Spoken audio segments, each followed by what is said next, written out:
Come on. Here we go. Ready? Yes, sir.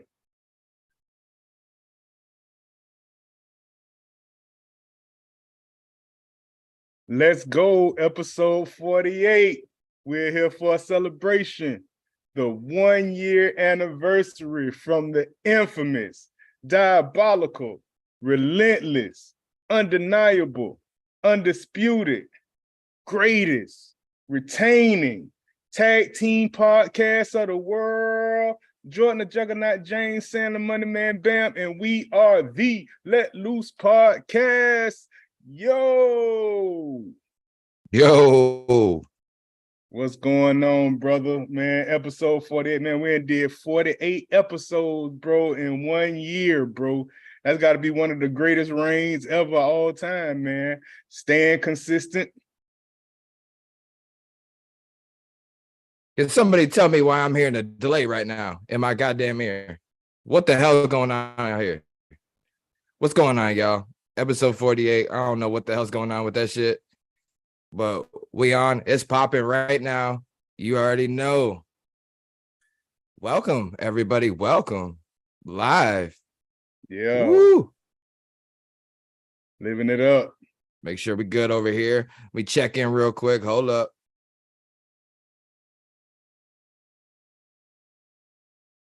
All right. We on. What's up, y'all? What up? My bad. Little technical difficulties at first, but we good now. Sam, you good, bro? How you doing? Yes, sir, man. We're going live. We about to have a great show for y'all, man. Straight up. Yes, sir. All right. I just want to thank everybody for watching, supporting Let Loose Podcast, episode 48. Our 1-year anniversary is actually tomorrow. We got part 1 and part 2 of the best of Let Loose, a year 1, a compilation, just some goofy shit. Y'all can check it out. It's pretty cool. But yeah, subscribe if you haven't already, man. It's weekly videos, weekly content. We do this shit year round. We take essentially no days off, a couple here and there, but Not many. We don't take many days off for real. Now with 48 episodes, one just about every week. And we did other stuff too, whatever. So, hey, what more can you ask for, Hey, we here, we clutch, man. We clutch. But we're going to talk about some football today. Football season kind of takes over our narrative a little bit because we love sports. We love it. We're going to talk some wagers. We're going to talk some predictions, game picks. We're going to sound off on some headlines. Week 4 of college, week 3 of the NFL.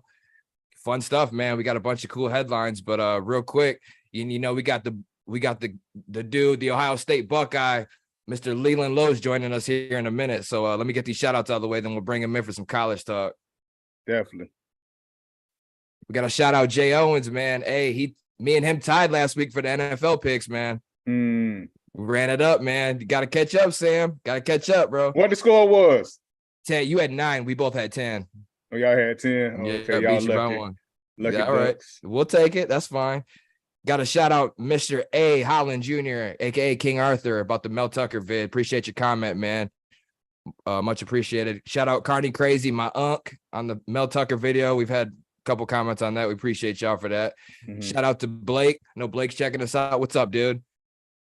And yeah, Penn State couldn't quite drop 60 like he predicted last game, but he dropped 30. But y'all are 3-0, so be happy. My boy Nell Sonson. Shout out to you, bro. You commented. You had love for him. He's a Falcons fan, so he showed me some love because I picked the Falcons, over the Packers. I knew it was up. I knew they was gonna pull it off. Falcons ain't getting lucky this week, though. I'm gonna tell you right now. They lucked up. It ain't happening this week, though. Falcons got the Lions. We'll get into that, y'all. We'll get into it. All right. Got a shout out Clayton. Clayton calling out your Bucks on Monday night. He's chirping. Eagles fans chirping at you, Sam. You know how it goes. Yeah, they don't want to see us right now. They don't want to see us. We'll get to it, but y'all feel free to comment on any content and chime in so you get a shout out. You chime in, we'll shout you out. I'll check these comments here in a second if we get in any. But it's been a long week for me, man. But I'm ready to get to it. Let's bring in the Cat Leland, bro. Let's bring in the Cat Leland and get some college football started. You ready for this one? Hell yeah. Come on, Leland. Come on and join in with us, bro.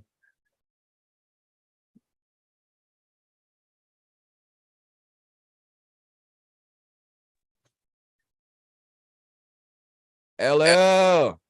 What is up, fellas? What's going on, brother? Officially on the Let Loose show, finally. You guys been on my show twice. Glad to be here. Yes, sir. Appreciate you joining us, You man. ain't get the uniform. You ain't get the uniform standards, man, because you're supposed to have the shades on, man, when you jump on here, bro. But it's all good, man. You got uniform standards, bro, the first time, you know. I know you got some stunner shades, man. Hey, it's all good. I understand you guys are like Corey Hart wearing sunglasses at night. I got that. Hey, man, you know, got to put our own little spin on it. You know what I'm saying? Welcome, brother. Good to have you. Thanks for joining us.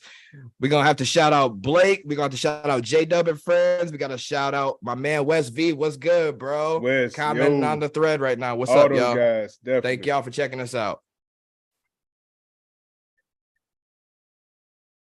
So let's get to it, fellas. Holy headlines. NCAA college football. You know, Mel Tucker cites the miscarriage of justice after being informed he's being fired from Michigan State. You know, they're going to ensue. They're going to fight for the remainder $70 million on that contract. Oh, yeah. We talked about it a little bit. Leland, what was your initial thought on this whole ordeal, man? I mean, it was a whole weird scenario. But I mean, at the end of the day, it could have been consensual to me, but you're a head coach of a big time program. Your standards aren't the same as everybody else. Mm-hmm. You can't get involved like this stuff because it's a bad look on the program, especially when you're getting paid that much money. And at the end of the day, like you said, Michigan State's going to fight for that money because they know they're probably not going to get a return on their investment because they've been steadily going down the last couple of years. And they gave that dude a lot of money, and the recruiting hasn't backed up the money they gave him. He was supposed to be a recruiter, and he hasn't been not recruiting like they thought he would. So, yeah, it's he's definitely been more efficient in the transfer portal, it seemed like, especially with Ken Walker coming in there and he killing it. That was their best season that they had, man. And he hasn't been able to follow up on any somewhat of success pretty much. I mean, they were doing all right this year, but even if he would have been coaching, Washington still would have smacked them.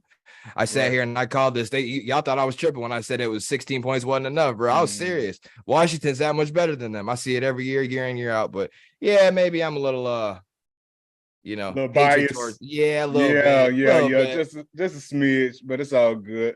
I thought they might have did something, you know, to show some heart, but they ain't show nothing, man. For real, I couldn't even believe that they ain't. What, this go 7? Did this go 7 or what? They ended up scoring 7, yeah. Scoring 7 at the end of the game because it was like 42-0, bro, for like the longest part of the game.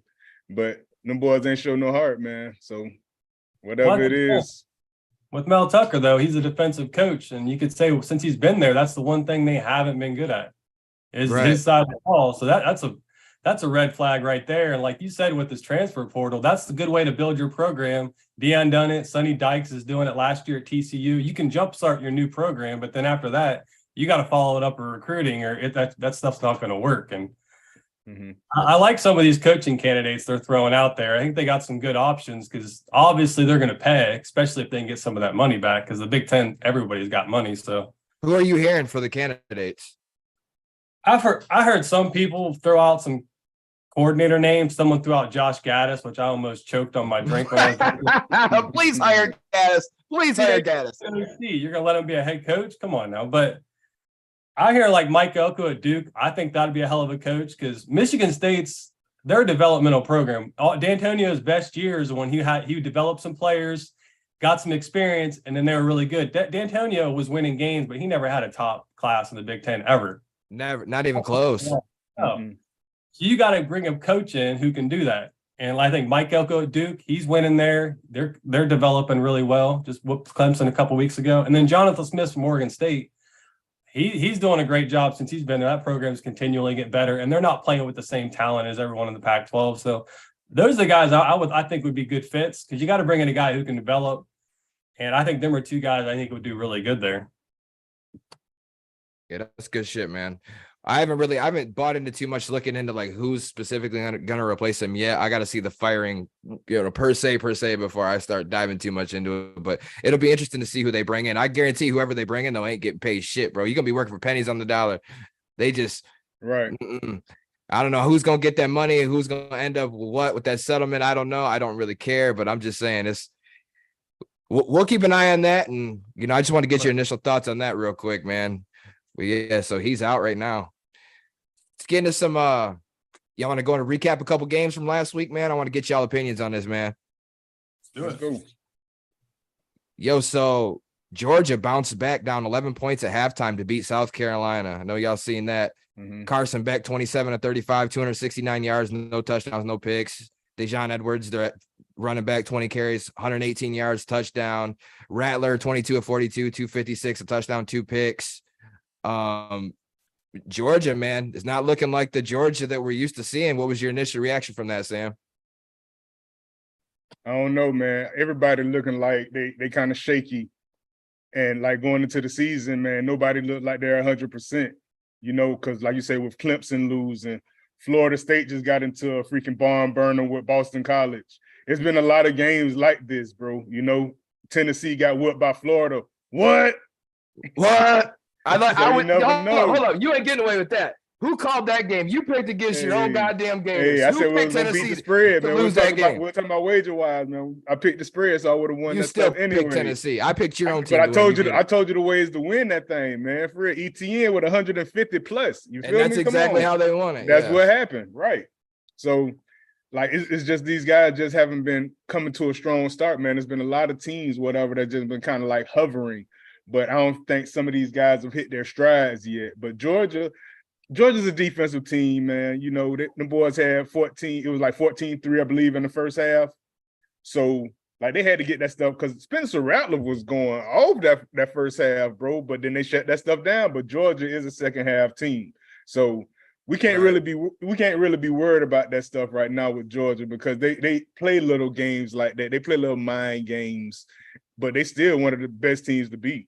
Is it, Leland, if you're a Georgia fan, is it time to panic? I don't think so. I mean, I would question, they do have a new offensive coordinator. And a few years ago, they weren't really doing the right until they got a new offensive coordinator, their previous one. They struggled on offense. So I think that is going to be a question for Georgia. Are they going to be quite as explosive as they have been the last couple of years? But I kind of consider Georgia and Michigan in the same boat. They know that what their schedules are right now. I think they're kind of playing to that schedule that they're not coming in these games looking to dominate. It seems like they're almost going to the motions. So we know they're talented, so I wouldn't panic. We know Georgia, how they recruit every year. Right. We know their schedule's not that tough. Georgia and Michigan kind of know they got a 2-game schedule. You can lose maybe one of them. So they know their schedule isn't going to be that tough. So I think they're just kind of going through the motions, feeling it out. But I think Georgia will be fine. But I don't like that them two are just staying there. I do think there should be some more movement because there has been other teams that has looked better, but I understand it. We know how talented they are. I'm not worried about it. Speaking of the maize and blue, bro, I'm slightly concerned. I'm not gonna lie to you. I'm not gonna lie to you at all. We edged Bowling Green 31-6 after a pathetic performance offensively, bro. JJ McCarthy throwing 3 picks. He was 8 for 13 that game. 143 yards, 2 touchdowns, 3 picks. All those picks were on him, bro. It's not one that was a drop pass or this or that. They were on him, and he needs to play better, okay? Michigan has to be better as a whole. Their defense is doing just fine. I think they're number 1 in the nation in total points allowed right now. They've been holding us up, right? I'll say it like that. But, dude, and you know this is not how I'm a spoiled Michigan fan the last couple of years, okay, because how good we've been running the ball. But we got to be better. But, like, listen, in 3 games this year, we've played East Carolina, UNLV, and Bowling Green, bro. And in doing so, we've rushed for 122 yards, 179 and 169 yards. That's not good enough for like this, just won the offensive line of the, award last year for the best offensive. I believe we won it 2 years in a row. And, we got 2 grad transfers coming in, who's starting at line now. So this line was supposed to be even better. Like, I'm not seeing that so far. You know what I mean? I'm not really seeing the same explosiveness out of Corum since his injury. He's still decent, but it seems to me he's lost a slight step, man. And maybe he's just kind of getting back into it and he'll get, better in his games go by. But I'm slightly concerned, man. I am. Bro, but I'm thinking that with Harborougugh not being that's the concern. That's part that he's back this weekend, bro. That's got to be what it is. Good point. They got letting somebody else call those plays and stuff like that, and they wouldn't take those chances like Harborough would. You know what I'm saying? So it's got to be that, bro, because y'all have been looking kind of crazy, whatever, with the scores and stuff. Like, I'm thinking y'all gonna score 60 plus in some of these games, and bro, y'all scoring like 32 points. So it's definitely a difference maker. So you can't take any away from y'all coach. So when he comes back, I feel like he'll get all, you know what I'm saying, dot the I's, cross the T's, you know, for real. So that's what a real head coach do. He's got NFL experience. He knows all that stuff. So, like I said, he's gonna start doing that stuff the Harbaugh way. I understand the alarming part of McCarthy though, because they are going to go as far as he takes them, because we know the running game is going to come around. Even if Corm's not 100% of what he was, we know they got Donovan Edwards there too. And I've always said I think he's the most all-around talented back I've seen there in a long time. But he is. Now that he's healthy, you're healthy, you got to show it. So I know the running game will be there. Maybe there's questions about maybe them transfers aren't going to hit like last year's transfer from Virginia did, but for them to win the big game, especially when they get the playoffs, McCarthy's got to take that next step.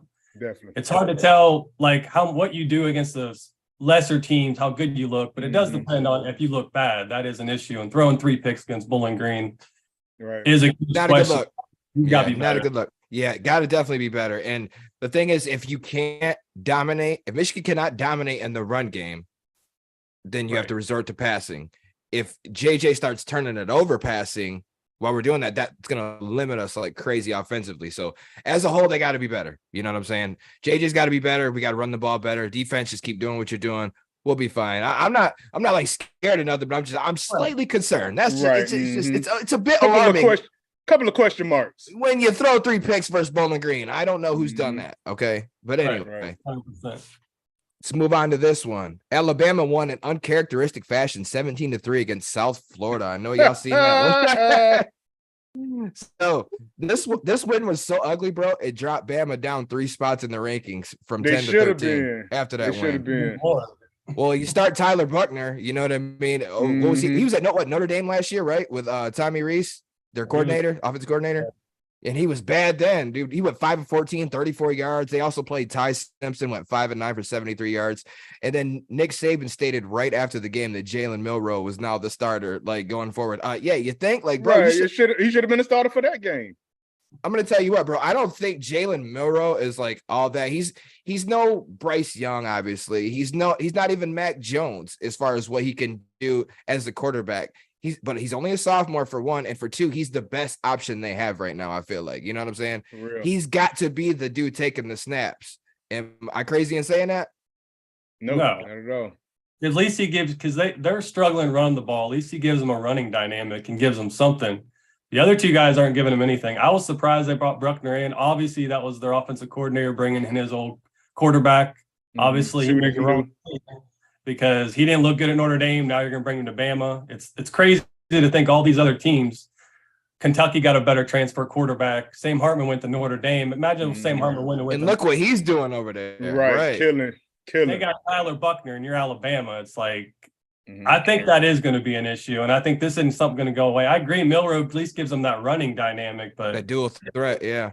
You're battling like this and you're struggling. I mean, Nick Saban kind of said this in the offseason, like, he's not happy with where these quarterbacks are. He told everybody, and you see why. It's holding them back big time, and especially when you look in years past, how much Bryce Young covered for this team, how much he made up for. He saved their asses countless times. Yeah, definitely. Defense is fine, but you're gonna have to score points, and like it's not gonna be that far fetched if we're looking at Alabama and they already got 2 losses, and it's not even October. That's not even out of the realm of possibility at all. That don't even make no sense. No. By the way, hi Mama Hope, I see you commenting. Thank you for checking us out. Love you. Which trying to keep up with these comments and all that. But yeah, man, that's a good take. Go ahead, Sam. I think Alabama defense, man, has lost a step as well. I don't think it's all on the quarterback, because in that Texas game, them boys kept on throwing up points on them boys, man. So y'all got to handle business too. But I know you said they had the 2 cornerbacks out. They had the 2 cornerbacks out for that Texas game. But still, bro, like y'all supposed to be plug and play. You know, the system should next be man up. Yeah, right. Yeah, the system should be ready for anybody who comes, man. Evers came over there, man, and killed that jump, bro. Like, for real, y'all got to be ready for these games now. Y'all can't be worrying about the past. Y'all got to focus on the future. Y'all really got to focus on the present. Then we're going to work on the future, you know? It's like everyone was watching LSU after they got whooped by Florida State. I don't think Alabama will want any part of LSU and Jaden Daniels right now. That was They don't want none of that. They can't. That's my boy. I like Jaden Daniels night for me. I don't care if it is in Tuscaloosa, but they're going to have to get better. I know the SEC doesn't look like it's as strong as it's been in years past, but it's It's not going to matter if it's like that. So Alabama, I think they've got issues that aren't going to go away anytime soon. So. Right. Yeah, they'll have a god awful season and maybe lose 3 games. The fucking sky's falling. Oh, I'm already hearing the rumor reports that it's Saban's last year, but I hear that every year. So until it's set in stone and he signs the paper, dude, I ain't buying into none of that shit. Okay. That man get paid too much bread. I'm telling you, bro. Yo, so check this one. I want to get y'all take on this one because this game got ugly, and y'all know what game I'm talking about. Yeah. Number 18, Colorado. Best of Colorado State, bro. 43-35 in double overtime in a nasty, chippy game with cheap shots and penalties every few minutes of this game. What? Everything. The first quarter took about a half hour due to penalties. Okay, neither team has any type of discipline at all. I'm just throwing that out there right there, bro. They just let them do whatever they want and all this. It wasn't one-sided. They're both taking their shots for sure. They were, bro. Definitely. Yeah, this game went back and forth, but then you had it changed when that Shiloh Sanders, man, an 80-yard interception return, bro, and then Shedeur Sanders, 38-47, 348 yards, 4 touchdowns, 1 pick, including a game-tying 98-yard touchdown drive, a 2-point conversion with less than 2 minutes remaining. Shedeur Sanders has been one of the most, if not the most clutch player in college this year so far, bro, saving their ass because Colorado's not been playing defense. Right. Sam, holla at me. Hey, that boy Sanders, man, them Sanders boys, man, been taking off, bro. You know, Shedeur, whatever, threw that pick like the first play of the game because he got hit or whatever and threw it in the air or whatever, which was very uncharacteristic. You know what I'm saying? Of him or whatever. Uncharacteristic. I got you, my brother. There you go. Uncharacteristic. I'm educated. Hey, you hear me? But like I say, he still handles business, man. But like you said, it was so chippy. And then when Travis Henry got hurt, Travis Hunter got hurt. That was a dirty ass hit, bro. That was the worst thing you could have did, you know? That was so dirty, bro. Yeah, that was super bad, bro. So, like I say, after that or whatever, them boys had to freaking get it popping. They had to get that stuff popping, man. But I like Colorado, man, going forward, bro. Like they do big work, bro. The offense is super good and effective. The defense is mid at best. Dude, I wouldn't even give him mid. I don't think they're that good at all, man. But yeah, that was a dirty shot. Did you see that his name's Henry Blackburn? You see he was receiving death threats and shit after that for that hit? I did see that. Someone put his family's phone number and address up or after the game. I'm like, it's not the first time this has happened. That's so classless. That's so classless. You know, it was a dirty hit, but it's not even the dirtiest hit I've ever seen. So I'm like, even if it was, it's a football game. I'm like, you can't be doing that stuff. That takes it above and beyond. It's not gonna be the last time this happens because we've heard how that happened in the past, but that was ridiculous. But yeah, I do think a lot of people forget. I know everyone's talked about Colorado and Colorado State's a small team, but I think a lot of people forget this is it's a rivalry. Hell yeah, anything can happen, bro. Talk about Colorado State, but that's why it was so chippy. And on top of that, any team Colorado plays from here on out, they're probably going to get this from other teams. Yeah. Other teams are going to get tired of hearing about it because if you read every report, it's all Colorado. Teams are going to take that personally, just like Colorado takes a lot of things personally. Jane Overell, you're an idiot for saying that stuff. Why would you get them bullet for material? I don't get it. For real.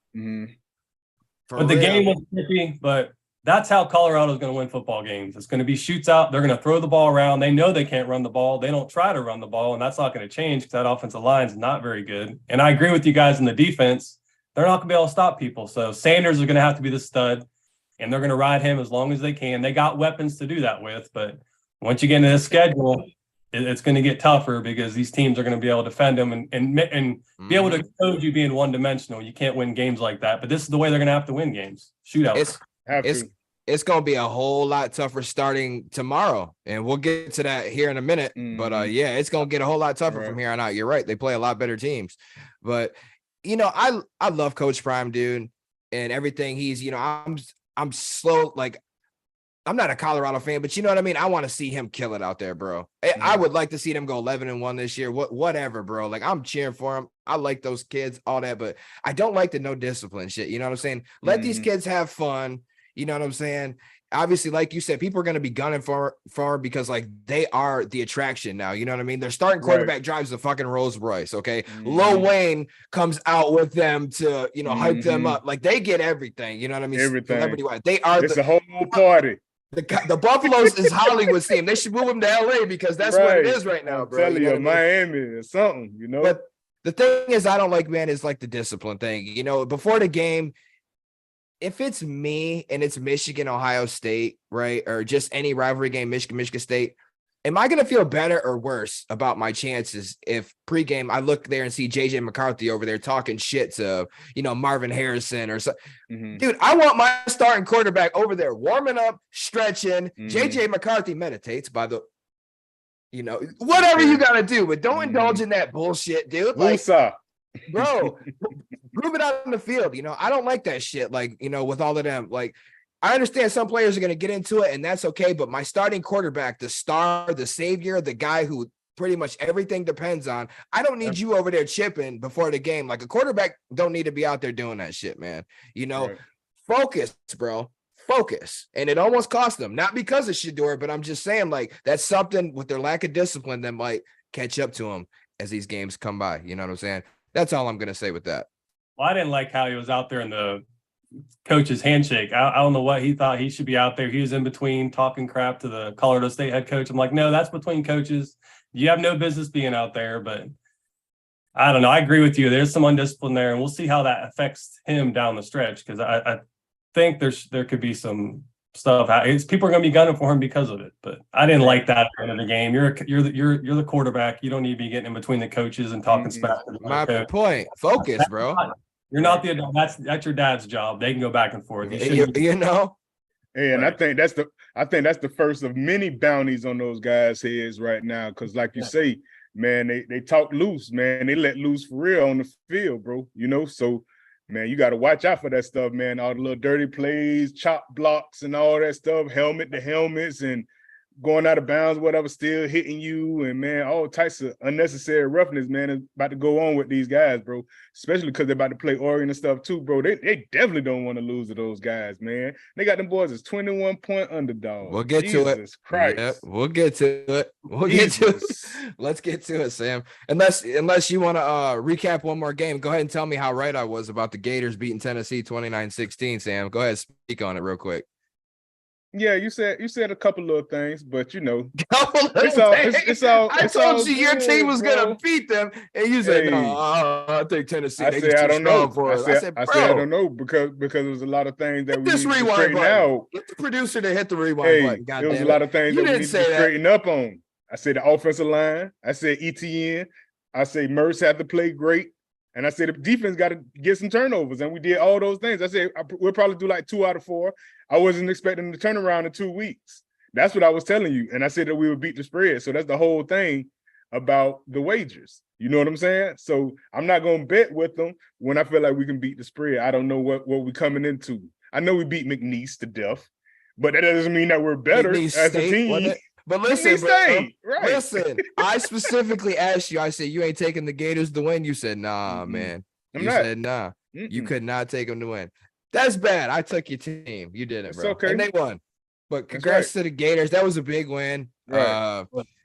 I thought Joe Milton was going to make like more mistakes. That's why I wasn't sure because I'm really familiar with him. He went to Michigan, but dude, he actually played a pretty good game. I got to tip my hat to him. The one pick he threw wasn't his fault. He was getting mauled when he threw that shit. You know what I'm saying? Man, we're busting through that offensive line, man, like nobody's business. The defense was on point. Your defense was on point, and they couldn't tackle nobody. ETN, y'all was breaking tackles left and right. They just Tennessee couldn't stop Florida down the stretch, man, and that's what it came down to, man. But that was a huge win. Hey, we ranked in the top 25 now. Are we ranked in the top 25? No, I think so. I think we are. We should be. We should be. I don't know. Is Florida ranked right now? Is anybody tell me this? Yeah, let us know, man. Let us know. Florida should be ranked right now. We beat a number 11 team. And while you're at it, go ahead and comment your teams, your favorite teams. Feel free to chime in predictions with us. Comment anything. Shit, I don't care. Just let us know what's up. Where you watching from? Where you from? Shit, I'm gonna shout somebody out real quick. But no, Gators ain't right, man. That INT was the game changer though, because that game was close, and once they got that They're 25th. Not to cut you off. They're 25th.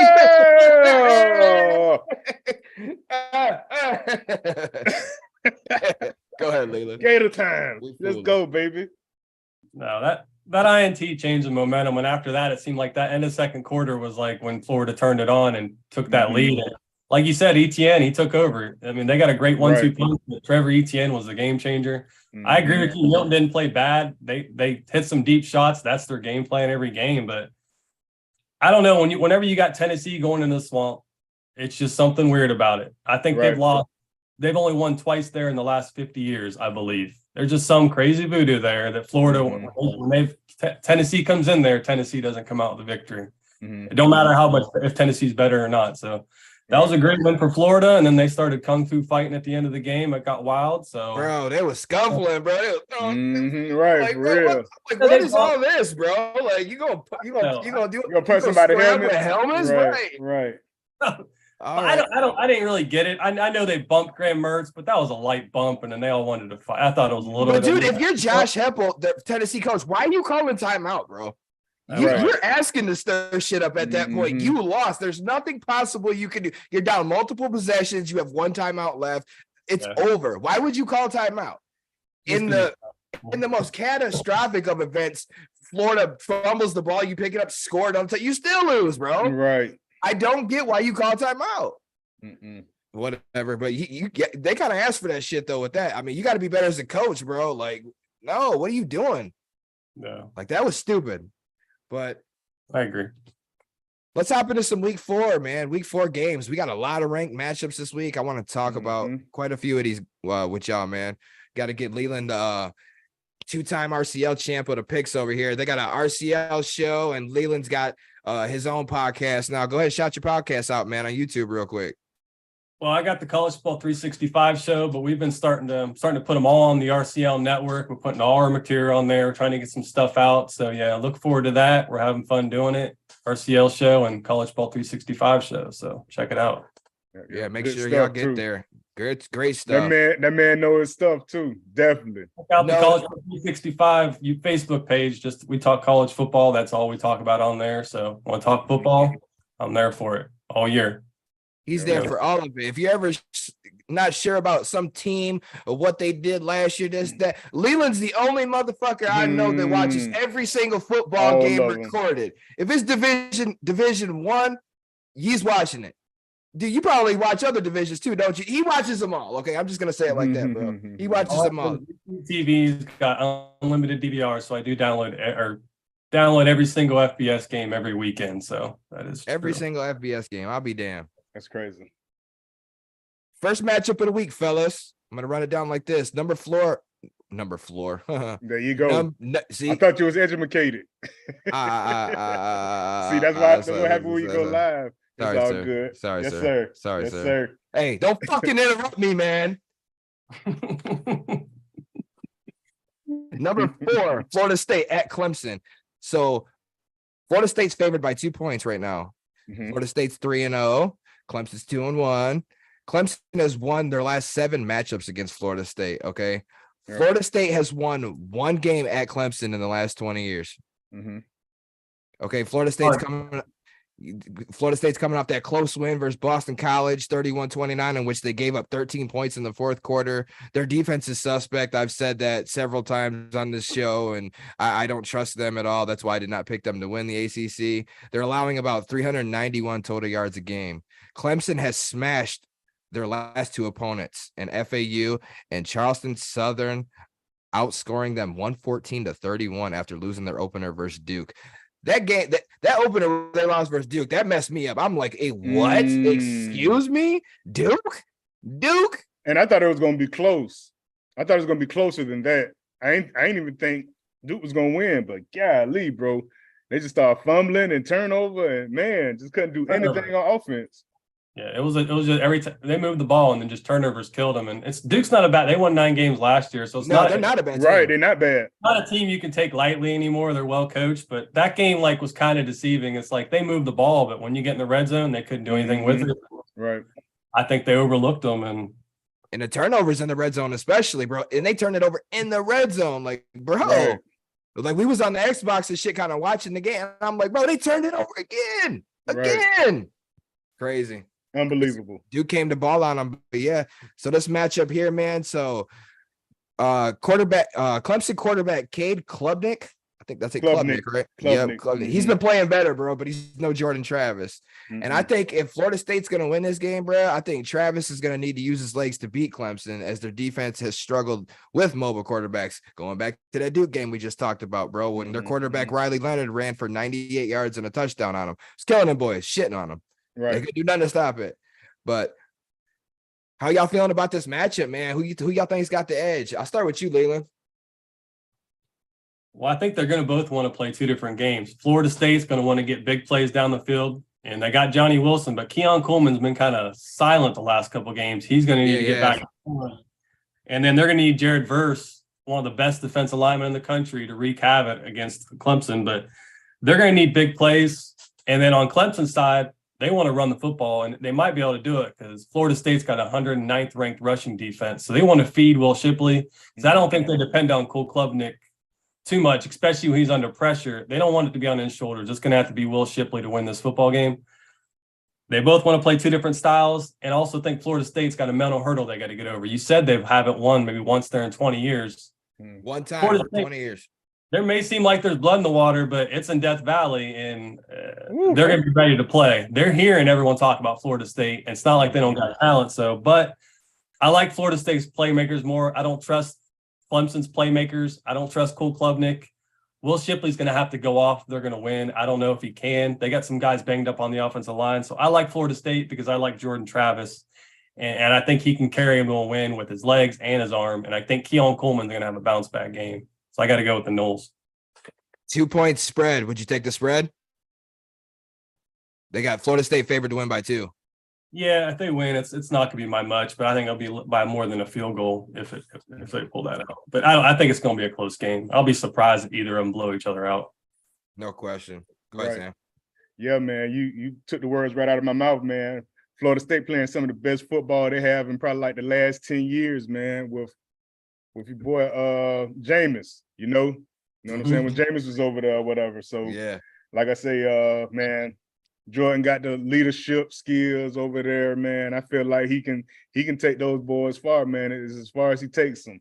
You know, the defense is aggressive, you know, with Verse, but man, like I don't know about the rest of that defense, man. The rest of that defense kind of suspect a little bit. They kind of mid. You know, Clemson had that bad loss to Duke, bro. So they might be in the mind state right now, whatever. They definitely need to get some wins in because I predicted them to be in the ACC, you know what I'm saying, conference finals, championship or whatever like that. So, like I said, they just got to prove themselves, man. They got to really bounce back from that loss from Duke. They got to bounce back, bro, if they want to have any chance of even getting to that ACC championship, bro. But like you say, Keon Coleman, man, he got to show up, bro. I feel like he's going to be the X factor of this game, bro. I feel like he'll probably get 2 touchdowns. He'll probably get some yards, some nice little yardage plays or whatever. So I'm going with Florida. I'm going with Florida State on this one too, bro. I feel like Florida State gonna win that one too, bro. It's gonna be close, man. That shit gonna be close as hell, bro. The second suspect for sure, but I don't know if Clemson can expose that, but there might be a team behind me called the U. They might be able to expose them here. I've been rocking with the U this year too, bro. For real. Yeah, they surprised a lot of people. Yeah, they surprised a lot of people this year. Out. It might be the first year we have Florida State, Miami actually good for once. I know it might be ahead, but I like how the U's looking. Yeah, I'm feeling good about it. Tyler Van Dyke out there balling out, boy. Ain't kidding. He flat out. Josh Gaddis and good things happen. Exactly. Yeah, don't we know it? Exactly. Michigan knows too. Yeah, exactly. Yeah, Sam actually called that upset. What versus Ole Miss they played? Ole Miss a couple weeks ago. Bro, we've been on fire with our college wagers. Yeah. We've been damn near perfect. We were perfect again last week, bro. Y'all got to subscribe. If you ain't subscribed in with this channel right now, lock in right now. Right. Weekly wagers, we've been on point. Make some money, y'all. I'm telling you, click that subscribe button, notifications. Hey, let us know what up. What y'all want us to talk about? Comment in the section where you watching it from right quick for me. Thank you, y'all. Appreciate y'all for checking us out. So y'all got Florida State for this game, man. I'm going to tell you right now. To me, it comes down to defense, atmosphere, And that's it, bro. Look, it's been a long time since these boys came up and Florida State came up into Death Valley and beat Clemson in their own backyard. I understand they don't play there every year, whatever. But listen, bro, Clemson's whole entire season is riding on this game. You understand that? Believe it. They already have one conference loss with Duke, as we discussed. They lose this game, chances them Over. going to play. It's not looking good, bro. 2 conference losses, you're not going to play for that. You're going to have 2 teams, probably one undefeated, maybe one with 1 loss. Most likely the scenario playing for the conference championship. Their whole season's riding on this, bro. And something tells me Clemson's going to pull this game off, man. I really do. I'm still not. I'm not sold on Clemson's team per se, but I still respect Dabo as one of the top guys. He's still the top coach to me. The man knows football, and I just don't think he's going to let them go out there and lose to Florida State. I stuck with them from the get-go to win this conference, and not only that, I picked them pre-season to win this game versus Florida State. I'm not going to back off it now just because of how shit's going. I know your opinion changes, whatever, but give me Clemson, bro. I think Clemson covers that spread, and I think they upset them. So that's just my take on it, bro. I'm going to go ahead and say Clemson, man. I say the streak continues. It's been a long time since Florida State came up. And that stuff can go either way, dog. No question. That's the thing. One play can dictate the entire. Like, I'm not like just so high on Florida State. I'm not so low on Clemson, bro, because I know there's gonna be a freaking barn burner, bro. You know what I'm saying? Agree. Blake, what up though? He said he got Clemson. He also said the Gators suck earlier too, Sam, by the way. Man, I can't see the comments, man. How I see the comments on here, man? So I can pull up the YouTube by your phone, bro. Yeah, pull up on the phone. Yeah, okay, yeah, pull it up on the phone. Yeah, I'm gonna go off. Yeah. Look what you did, Blake. Messed up. Blake, you got me messed up, bro. For real. Don't let me see you, boy, in the streets.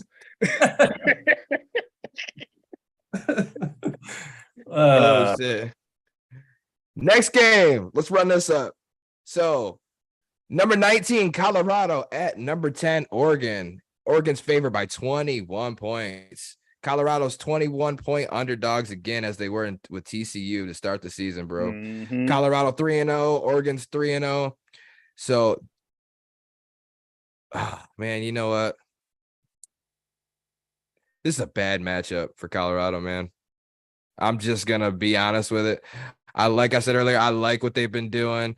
I really like Coach Prime and their team, the whole turnaround, what they're doing in Colorado. It's awesome. The shenanigans, the this, the that, it's cool. It's fun to watch. TV sells, man. It sells. Right. I like it. I like it. But listen, Oregon is better at every position except for quarterback, and that's debatable. You know what I'm saying? Bo Nix. He's no scrub. He's no scrub, though. He's like a 6-year senior, though, man. He got all the experience in the world. He can ball, though, and he's been balling this year. I'm just saying. But Oregon likes to run the ball, and I think they'll run down Colorado's throat, bro.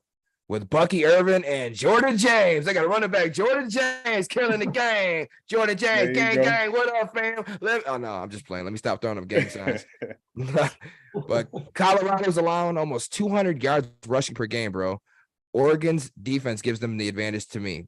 Their offensive line gives them the advantage to me too, bro. It's better than Colorado's as well. The Ducks are averaging 229 rushing yards a game. Colorado is averaging 61. Not that they even emphasize the run game or pretend it even exists to begin with, but that's putting too much pressure on Shedeur Sanders. And Shedeur has been sacked 15 times in 3 games, bro. Right. 15 times. Bo Nix has been sacked 1 time, bro. These things topped with Colorado's lack of discipline, bro. It's gonna be really tough for Colorado. How y'all feeling about it? Well, I mean, you said it. You kind of put the nail on the head. They got one of the best pass blocking offensive lines. You said they only give up 1 sack all year. That's bad for Colorado. It might not matter because Colorado don't create a lot of pressure anyway. And Colorado's just got 8 men in coverage. And that kind of falls into Bo Nix's game plan too, because he's not a deep ball thrower. He's like, he'll get the yard you give him. He dinks and dunks. He'll take that all day. A lot of quarterbacks won't do that. They'll get impatient and want to force something because they can't do that. They can't just methodically drive down the field. Bo Nix can do that. He's got the experience. And like Bucky Irvin, he's averaging 8.4 yards a carry. And this defense, good luck stopping that. If they're going to want to have a chance to win, this needs to be a shootout. And I don't know if they can get it to that. If it gets in a shootout, I do like Shedeur Sanders in a shootout. He's got experience. I think he's the more talented quarterback, even though he's not has as much experience. But it's going to have to be in a shootout. I just don't think they create enough pressure. They're really low in rush defense. I think Bucky Irvin's going to have a big game, and I don't know if they're going to win by 20. That's a high spread. I think they might still be able to score. Yeah, that's too high. But Travis Hunter or no Travis Hunter, I still don't think they can beat Oregon in this game. I don't either. They'll slow them down. Oregon's efficient. They don't need to have big plays to win, and I don't think they're going to be able to create enough turnovers to pull this game out. It's going to be a tough matchup for Colorado. I agree, dude. I definitely think Oregon's got it too. Sam, talk to me. Hey, man, Dion got the world eyes open, man, wide, man. They got everything going down in Colorado, man. They got the Chiefing. Now they got the Colorado Buffalo team, college team out there, man, stunting.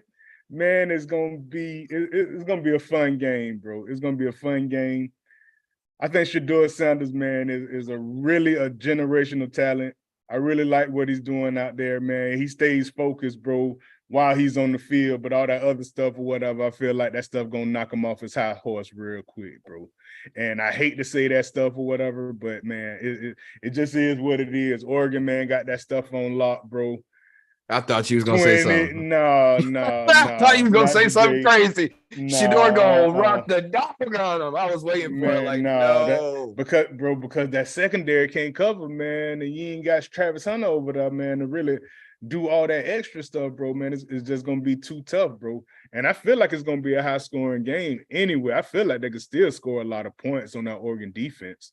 I don't feel like it's just gonna be like 45-10 or something like that, but I don't feel like they got enough, bro. The defense not gonna stop anything. It'll be a shootout for a little while, but then, like I said, Oregon will just hold that stuff down. So I don't think the 20 points, maybe like 10, 12 points. I think they'll meet him at like 10 or 12, But I just don't want to count out Dion, bro, because I know he is an immaculate coach right now, man. He got that stuff going, bro. And he don't want to look bad for nobody. So, he gonna try to pull. He not gonna pull no punches.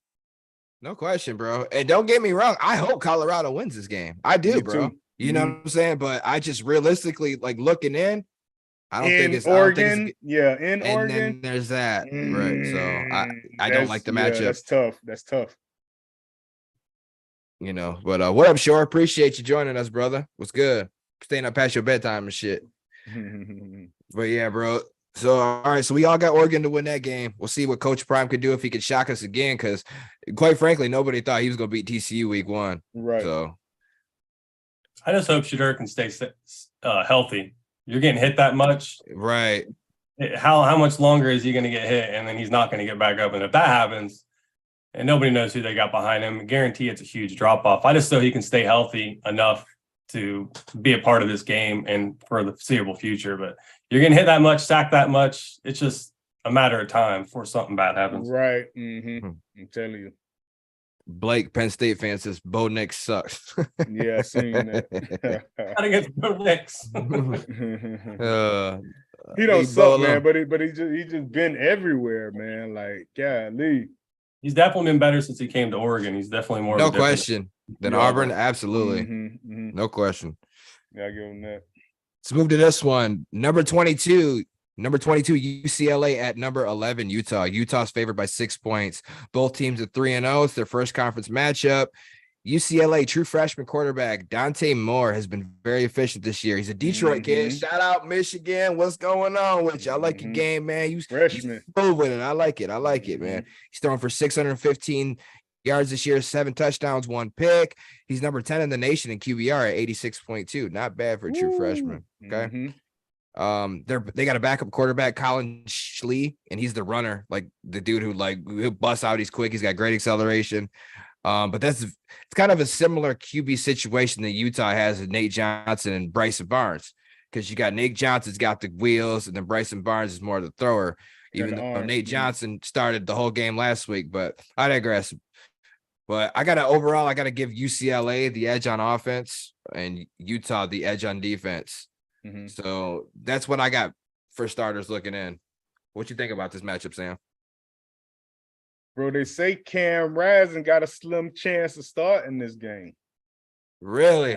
Slim chance. Yep. They say he might be ready to get back to work, but we don't know what his status is going to be. So that kind of changes it up for me. You know, if Cam Rising plays and he's not 100%, man, is it even worth it when these guys are kind of, you know what I'm saying, handling business or whatever? So I don't know if Cam Rising is playing, but if he doesn't play, I like UCLA, bro. I really do like UCLA, man. Utah is not, I don't feel like they're that good, bro. They played us, they beat us, man, but they ain't really had no competition like that. And when they played Baylor, won at the end, like just on some crazy stuff. I just don't get it, bro. Like I don't get the hype on Utah. This is gonna be a crazy Big 12 game, bro. You know what I'm saying? It's not Big 12, Pac-12. Pac-12. Pac-12. Yeah, Pac-12. It's the Pac-12 crazy. opener. Right. So it's a crazy game, but I just feel like UCLA got that stuff going on, bro. You know what I'm saying? Just the quarterback wise, like you were saying about Moore, man, he's on fire right now. So I feel like he's gonna continue that momentum and get him a big win, man. For real, that's gonna take him to the top. Well, what up, Grim Grimes? Appreciate you checking us out, bro. It's gonna be a good game. That last one we talked about. What up, though? Leland, how you feeling about this one?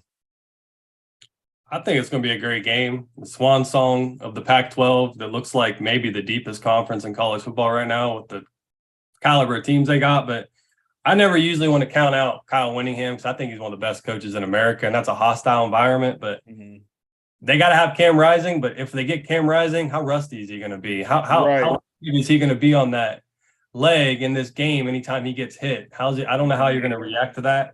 For them to win, they'll need him to play, but they'll need JaQuinton Jackson to have a big game because they can't be one-dimensional. And against this UCLA defense, they've kind of surprised me. They're one of the higher-rated defenses in the country. Now, I know they haven't played murderer's row of offenses, but they've been doing their thing. And Latu is one of the best defensive pass rushers in the country. If they can't slow him down, they're going to be in trouble. And I think they need to create turnovers, and they need to make the Dante Moore beat them. And I know he's talented. He's going to be an elite quarterback, but he is a freshman going into a hostile environment. Yep. LA's key to this victory is Carson Steele, the transfer from Ball State. They need him to go off and give them a balance because I think they have a better chance of having a balance on offense than Utah will. Because Utah has always been a run team anyway. Cam Rising will do his thing, but they're always built around defense and run game. But UCLA, if they can get that balance with that rush game, then Dante Moore can hit them deep. Because he actually is one of the highest rated deep ball throwers this season so far in this early season. He's got a cannon. If he can do that and they can spread the field with that vertical passing game, Utah I don't think is going to be able to keep up offensively with or without Cam Rising unless they turn the ball over. That's going to be key. They got to force him to beat them and force some turnovers for them to win. But I got to go with UCLA. I like where they're at, and I really like Dante Moore. He's going to be an elite quarterback. Man, everybody going for the upset. I thought I was going to be the oddball out because this is my upset pick too, bro. No way. If you look at UCLA's numbers in Utah, but UCLA's numbers, their averages, they actually triumph Utah's offensively. And both teams have nearly identical stat averages on defense. But the problem lies, and Leland, you touched on it, Utah has faced Florida and Baylor, and UCLA has played Coastal Carolina, San Diego State, and NC Central or some shit. Like, competition matters. You know what I'm saying? If Cam Rising cannot go, which quarterback are we going to see for Utah? You know what I'm saying? Are we going to see Nate Johnson all game like we did last game? Or are they going to alternate between him and Bryce Barnes? I don't know. That'll be something to keep an eye on too. But I definitely got to go UCLA to win this game, man. I think this is going to be an upset win for them. I think they play a clean game, and I think they surprise a lot of people. And people forget, you mentioned your boy Whittingham. People forget Chip Kelly's a pretty good college coach himself too. And the man knows college coach. He don't know shit about no NFL. He should have never had that Eagles job. But college, he's pretty good. Fuck shit up at Oregon. He's been doing all right with UCLA. So give me UCLA to win that game, bro. I'm glad we're all in agreement there. We ain't got to argue. Bro, Grimes just commented. He said Tuck was coming. No. I'll tell you what, forfeiting $70+ million for having phone sex with a rape survivor is probably the single stupidest decision in sports history. Somebody correct me if I'm wrong in the comments, please. Good Lord. I can't think of one off the top of my head. And then Shore's over here talking shit, talk about anytime Michigan gonna lose, it's a good game. Boy, Shore, go to bed. That's enough. Thank you for checking us out. Appreciate you, gone. Blake told him Michigan State got bigger problems. Yeah, they do. Huge. Appreciate y'all, boys. What's up, y'all? What's up? Appreciate you for joining us too, Leland. Shout out to you boys at the RCL show. You know, Last Chuck. Got a shout out. You know, I guess the other one too. What up, Rob? What up, y'all? Appreciate y'all. What's up, guys? Let's talk some number 15 Ole Miss at number 13 Alabama. Alabama's favored by 6.5 points. Ole Miss 3-0, Bama 2-1. First conference matchup for these SEC teams, bro. So as I stated earlier, Nick Saban stated Jalen Milroe will be the starter following their last game going forward. Milroe is 1-1 as a starting quarterback, thrown for 449 yards, 5 touchdowns, 2 picks, both first Texas. He's rushed for 92 yards and 2 touchdowns in the process. Dual threat, we touched on that earlier. He's their best option to win games. Ole Miss quarterback Jackson Dart. Let's talk about this guy for a second. So this dude's been throwing darts. He's been really good this year, throwing and running the ball. 852 passing yards, 7 touchdowns, 1 interception. He ran for 14 times for 136 yards and 2 touchdowns last week against Georgia Tech in their win. But what the hell is going on with Quinshon Judkins, bro? They're not using this dude this year, bro. This man last year ran for 1,500 yards and 16 touchdowns, bro. I think he's suffering from Dart's success so far, dude. He's got 44 carries on the year for 145 yards and 4 touchdowns thus far, bro. Like, what is going on here, man? Quinshon Judkins is a premier running back in the league. I understand they're trying to eliminate the running back position because of the drama at the next level, because these assholes not paying these running backs what they need to earn. But Jesus, I want to see more Quinshon Judkins, man. How y'all feeling about Ole Miss, Alabama, Sam? Bro, I believe Alabama is dying a slow death right now, man, from being reign supreme. It's not gonna look good for Alabama, man, going down the road, bro. They're just not as dominant as they used to be, bro. So it's hard for me to say that they're not gonna be great, bro. But as a Florida Gator, man, it's near and dear to my heart that to see these guys, man, is going downhill and fast. But Jalen Milroe, that was the freaking guy to put back in, bro, because your other 2 quarterbacks, man, couldn't put up 100 yards together. Barely 100 yards. Both of them together against USF.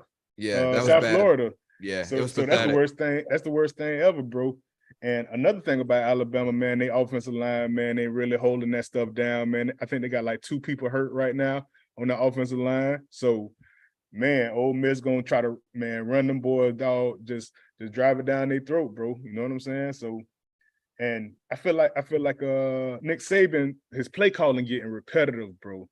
You still trying those 08 plays, and that stuff not working now. You know, the defense is changing and offenses are evolving, and he's still stuck in his old school ways. You know what I'm saying? For real, because the game is evolving a lot more, bro. And I mean, he's still one of the top coaches, bro, in the game, but he is the top coach still. Let's not disrespect Nick Saban. Maybe, no, don't do that. Don't do that. Stop, but stop, not, bro. But Come not currently.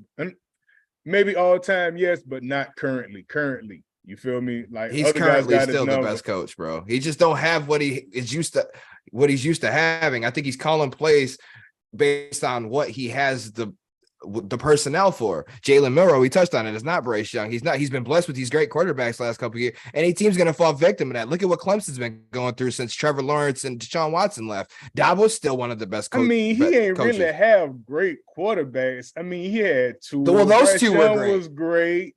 They were Mac great Jones there. Was okay, but there was a part of the system, bro. They wasn't gonna do that stuff nowhere else like that. You know, Mac Jones wasn't a great quarterback, but they both threw the ball better than Jalen Milroe, is what I'm saying. Right, and but like to run that offense, you know what I'm saying? But he's a young guy though. But they, like you say, they don't have the talent either. But Jackson Dart, man, playing at a high level, man. Like you say, he only threw the one interception.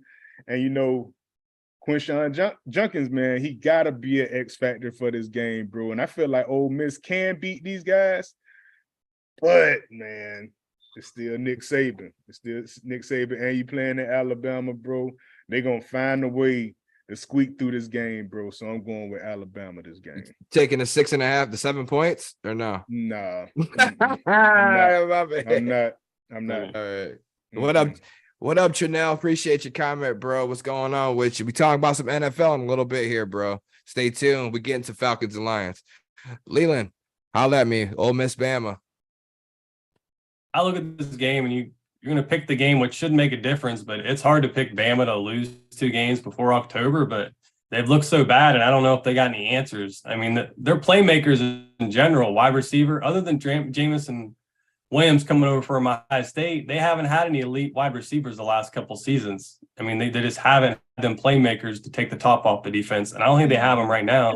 They're going to be built on the run game, and maybe they can run, but right now, Ole Miss is a top 20 defense and a top 20 rush defense. And they're getting some playmakers back. They're getting Trey Harris back. I think Alabama's getting a couple offensive linemen back to play this game, which would be important to them. But I was like keying in on Quentin Junkins too. There you are using him in the passing game and the running game, and he did get banged up last week, but I think he has to be a difference maker. And the question is going to come down to which offensive coordinator calls a better game. I got more money on Lane Kiffin than I do Tommy Rees right now. Jaden, their quarterback for Ole Miss is tearing it up right now. The question is, can they be patient? Can they be better in the red zone? I know it's a tough place to win, but Alabama just got too many problems. I can't overlook them. I think there's more explosive capabilities for Ole Miss right now. I got to go with Lane Kiffin, and I know how bad he wants this win because he wants to beat Nick Saban in the worst way. Bro, this might be never done it. I know. Fourth season. Yep. 4th season in, he's looking for his first victory over Alabama, bro.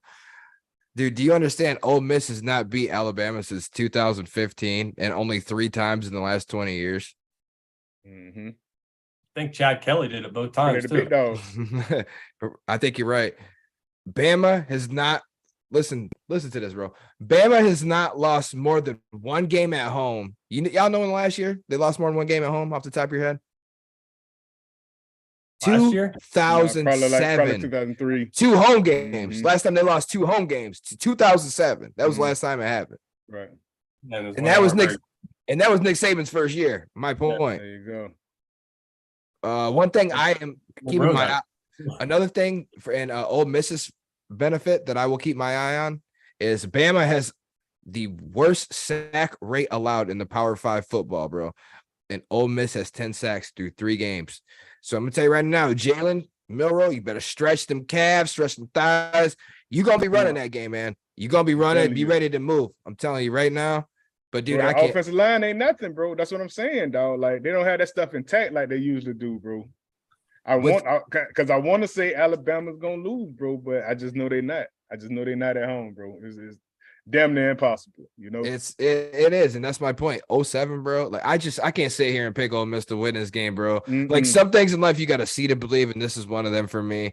And Ole Miss has as good of a shot as any good team. As anybody. Like, this is the year to beat them. This year in college football, bro. And I'm going to say this again, like when we talk about this next or a couple games here, when we talk about Ohio State, Notre Dame. No team this year is unbeatable.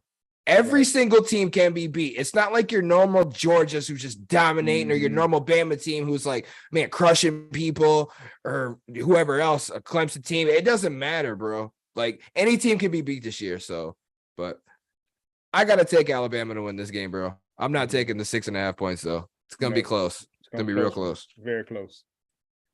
The portal and NIL has changed the game quicker than I thought it would. We got way more parity in college football than I thought it might have taken a couple years, and then on top of the 12-team playoff, that would be a factor in it too. Mm-hmm. But parity in college football is for real right now. There's a lot of these top players. You see them commit in places you normally wouldn't think they would. Mm-hmm. It's hard to stockpile talent anymore, especially quarterbacks. These quarterbacks are spreading across the country, and that changed the game. The damn money, man. On the top, I think anyone's capable of knocking each other off, honestly, and we've never been able to say that. Mm-mm.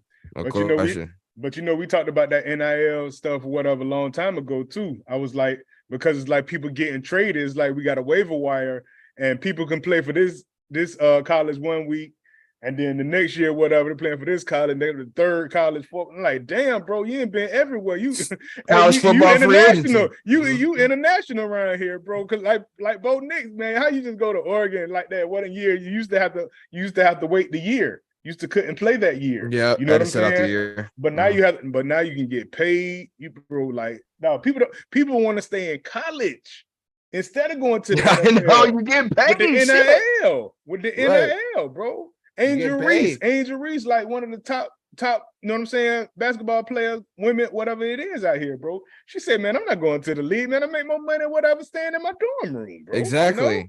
It's crazy. Fucking superstar now. Some guys are gonna make more in college because a lot of these guys don't transition. Ain't gonna pan out. Exactly. Exactly. Right, so right. get that shit now. Exactly. You make millions of dollars and they might go undrafted. I mean, it's huge for these players. No question, man. Sure. Good night. Take your ass to bed. Appreciate you. Don't give me this go Bengals shit. You're a Lions fan, dumbass. Go to bed. My boy Chanel said, "Dirty Birds gang, appreciate you. Stop taking shots at Harbaugh, fucking Shore. This dude here, I'm telling you. Go to bed." All right, let's touch on this one real quick before we get to the game of the week. And Leland already knows what the game of the week is. He's wearing that ugly hat. You know it. Number 24, Iowa at number 7, Penn State. Penn State, we are favored by 15 points this game. So these are two great defensive teams, or good defensive teams, I'll say. I expect a close fight for the first half of this game. Penn State quarterback Drew Aller, he's played well this year, throwing for 737 yards, 4 touchdowns. He's doing exactly what's being expected from him, not over the edge, not too less. He's a definite upgrade from Sean Clifford, man, to say the least. They all 6-7 years they had Clifford ass. Iowa quarterback Cade McNamara, former Michigan quarterback, we all know about him. He's been on and off. He showed signs of being pretty decent, but losing that top tight end they just lost, bro. And Luke Lachey, I think his name is, dude. He's out for the season, bro. But that's gonna slump the Hawkeyes big time, bro, big time. And Iowa's a pretty evenly attacking team so far. They're averaging about 150 passing yards, 150 rushing yards per game. But you pretty much know what you're gonna get with McNamara off rip. In saying that, I gotta tell you, man, you got to take the pressure off McNamara to go into Penn State and try to win this game. So to do that, you're going to need to run the football. Penn State's rushing defense ain't going to have none of that shit. I'm going to tell y'all that right now. They're not going to have none of that. Penn State is really good this year. I'm not on the bandwagon, of course, because I'm solidified maize and blue. Penn State does have a good team this year, but I don't trust the coach, man. And that's why I don't see all this hype about them. I mean, they have a great team and they're going to continue to get better. But this matchup here, man, this matchup is fairly simple to me. I don't think Iowa stands much of any chance in this game, bro, because I think they're going to get bombed on personally. They're not going to be able to stop them eventually. Their defense is going to cave in at some point. McNamara is going to have to try to do too much when you can't run the ball and force some throws. He's going to throw at least a pick this game. I think Penn State's going to eat it up. How you feeling about this game, Leland? I would feel differently if this game was at night at Kennedy, because that's a whole different. You ain't a bullshit. It's at Penn State. And Iowa, if they're going to win this game, they want it to win it as ugly as possible, probably have their defense outscore their offense, because Iowa, we talked about this on the show. We both picked Iowa, and that was all based on Cade McNamara coming in and having some guys develop as playmaker. Luke Lachey's out. Eric All's going to do fine. He's got to step up. They'll need a couple of other wide receivers to step up. And I said Caleb Brown, who came over for Ohio State, he needs to be he's a 4-star wide receiver that they normally wouldn't get. He hasn't done anything yet. He's going to need to be a playmaker, but he hasn't done it. And then on top of that, we talked about McNamara. He's still hurt.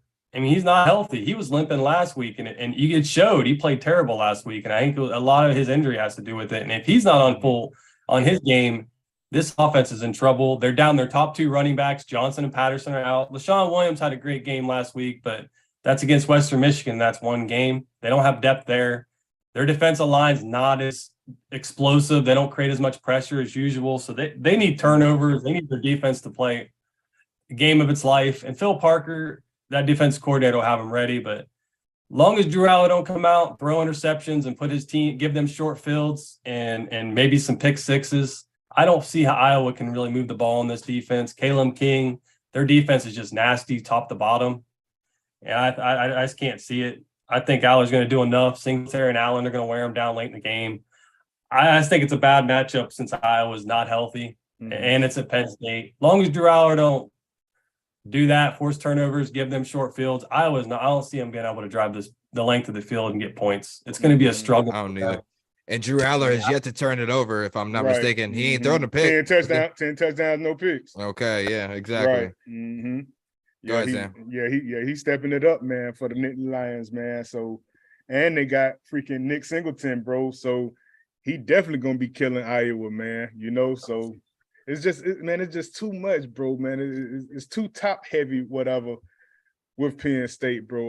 Like you say, Cade McNamara, man, he had 4 touchdowns, 3 picks this season, bro. Y'all ain't really played nobody. So why are your stats so bad? You know what I'm saying? Like it's just ugly, bro. It's just super ugly. Your defense not that great. Your running game not that great, man. But y'all 3-0, but that's tough, not impressive. You know what I'm saying? Like y'all shouldn't be ranked, bro. I don't feel like y'all should be ranked, bro. This is an overhyped game.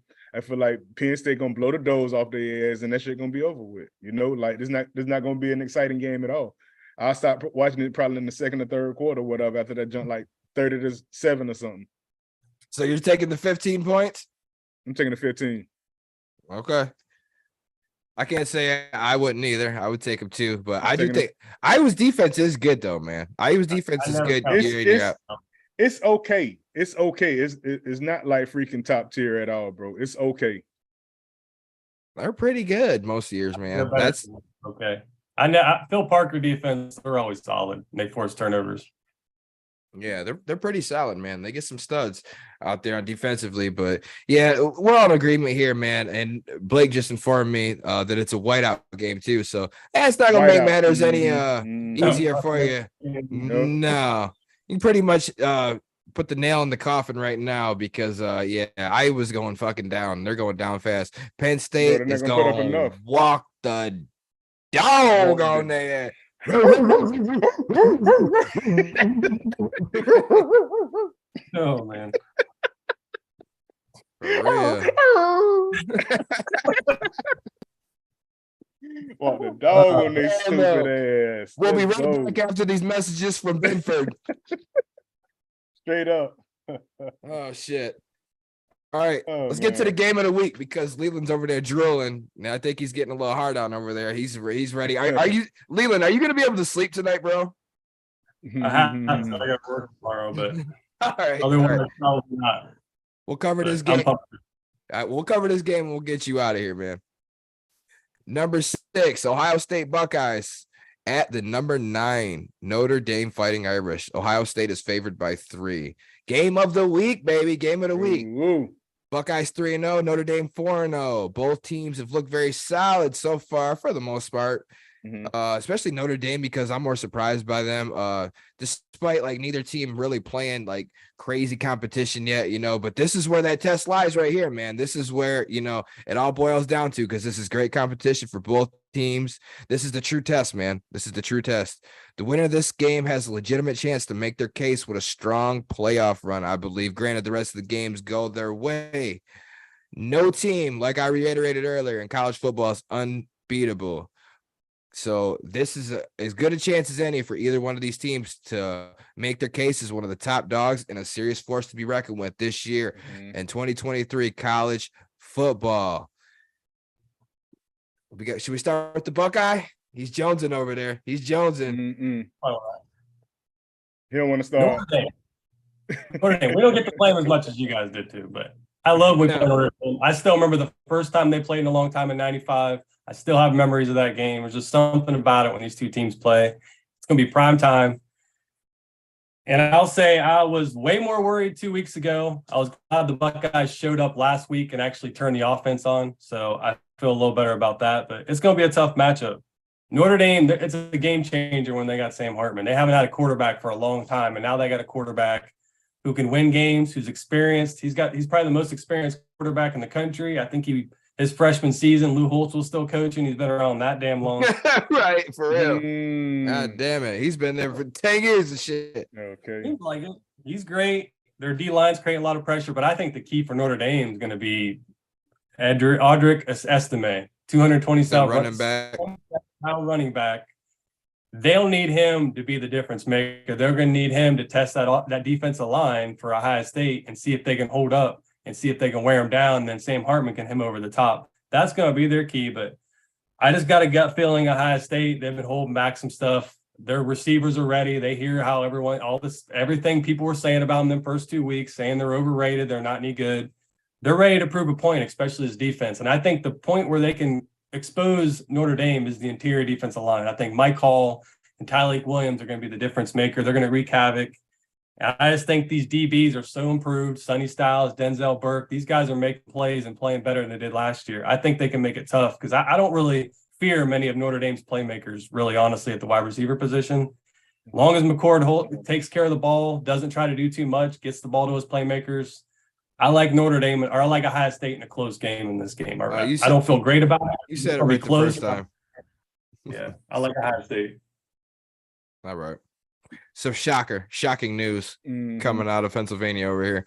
Sam, we're 5-0 all the time, so it's we've never lost in my lifetime to Notre Dame. I don't want to change this weekend. What I'm saying, dude, in 7 meetings, I think they've had 7 all-time meetings, and the last time Notre Dame beat Ohio State was 1936. Yeah, they won. Is that correct? 1930s. Yeah. Jesus Christ. Go ahead, Sam. That's crazy. But I got to give it to Ohio State, man. They got their defense on point, bro. They averaging 6 points a game because they had 10 points against one team, 7 and 3. So they're averaging like 6 points a game. So the defense definitely looking like they're ready to play. Man, the X factor of this game gonna be Marvin Harrison, man. Is he gonna do his thing?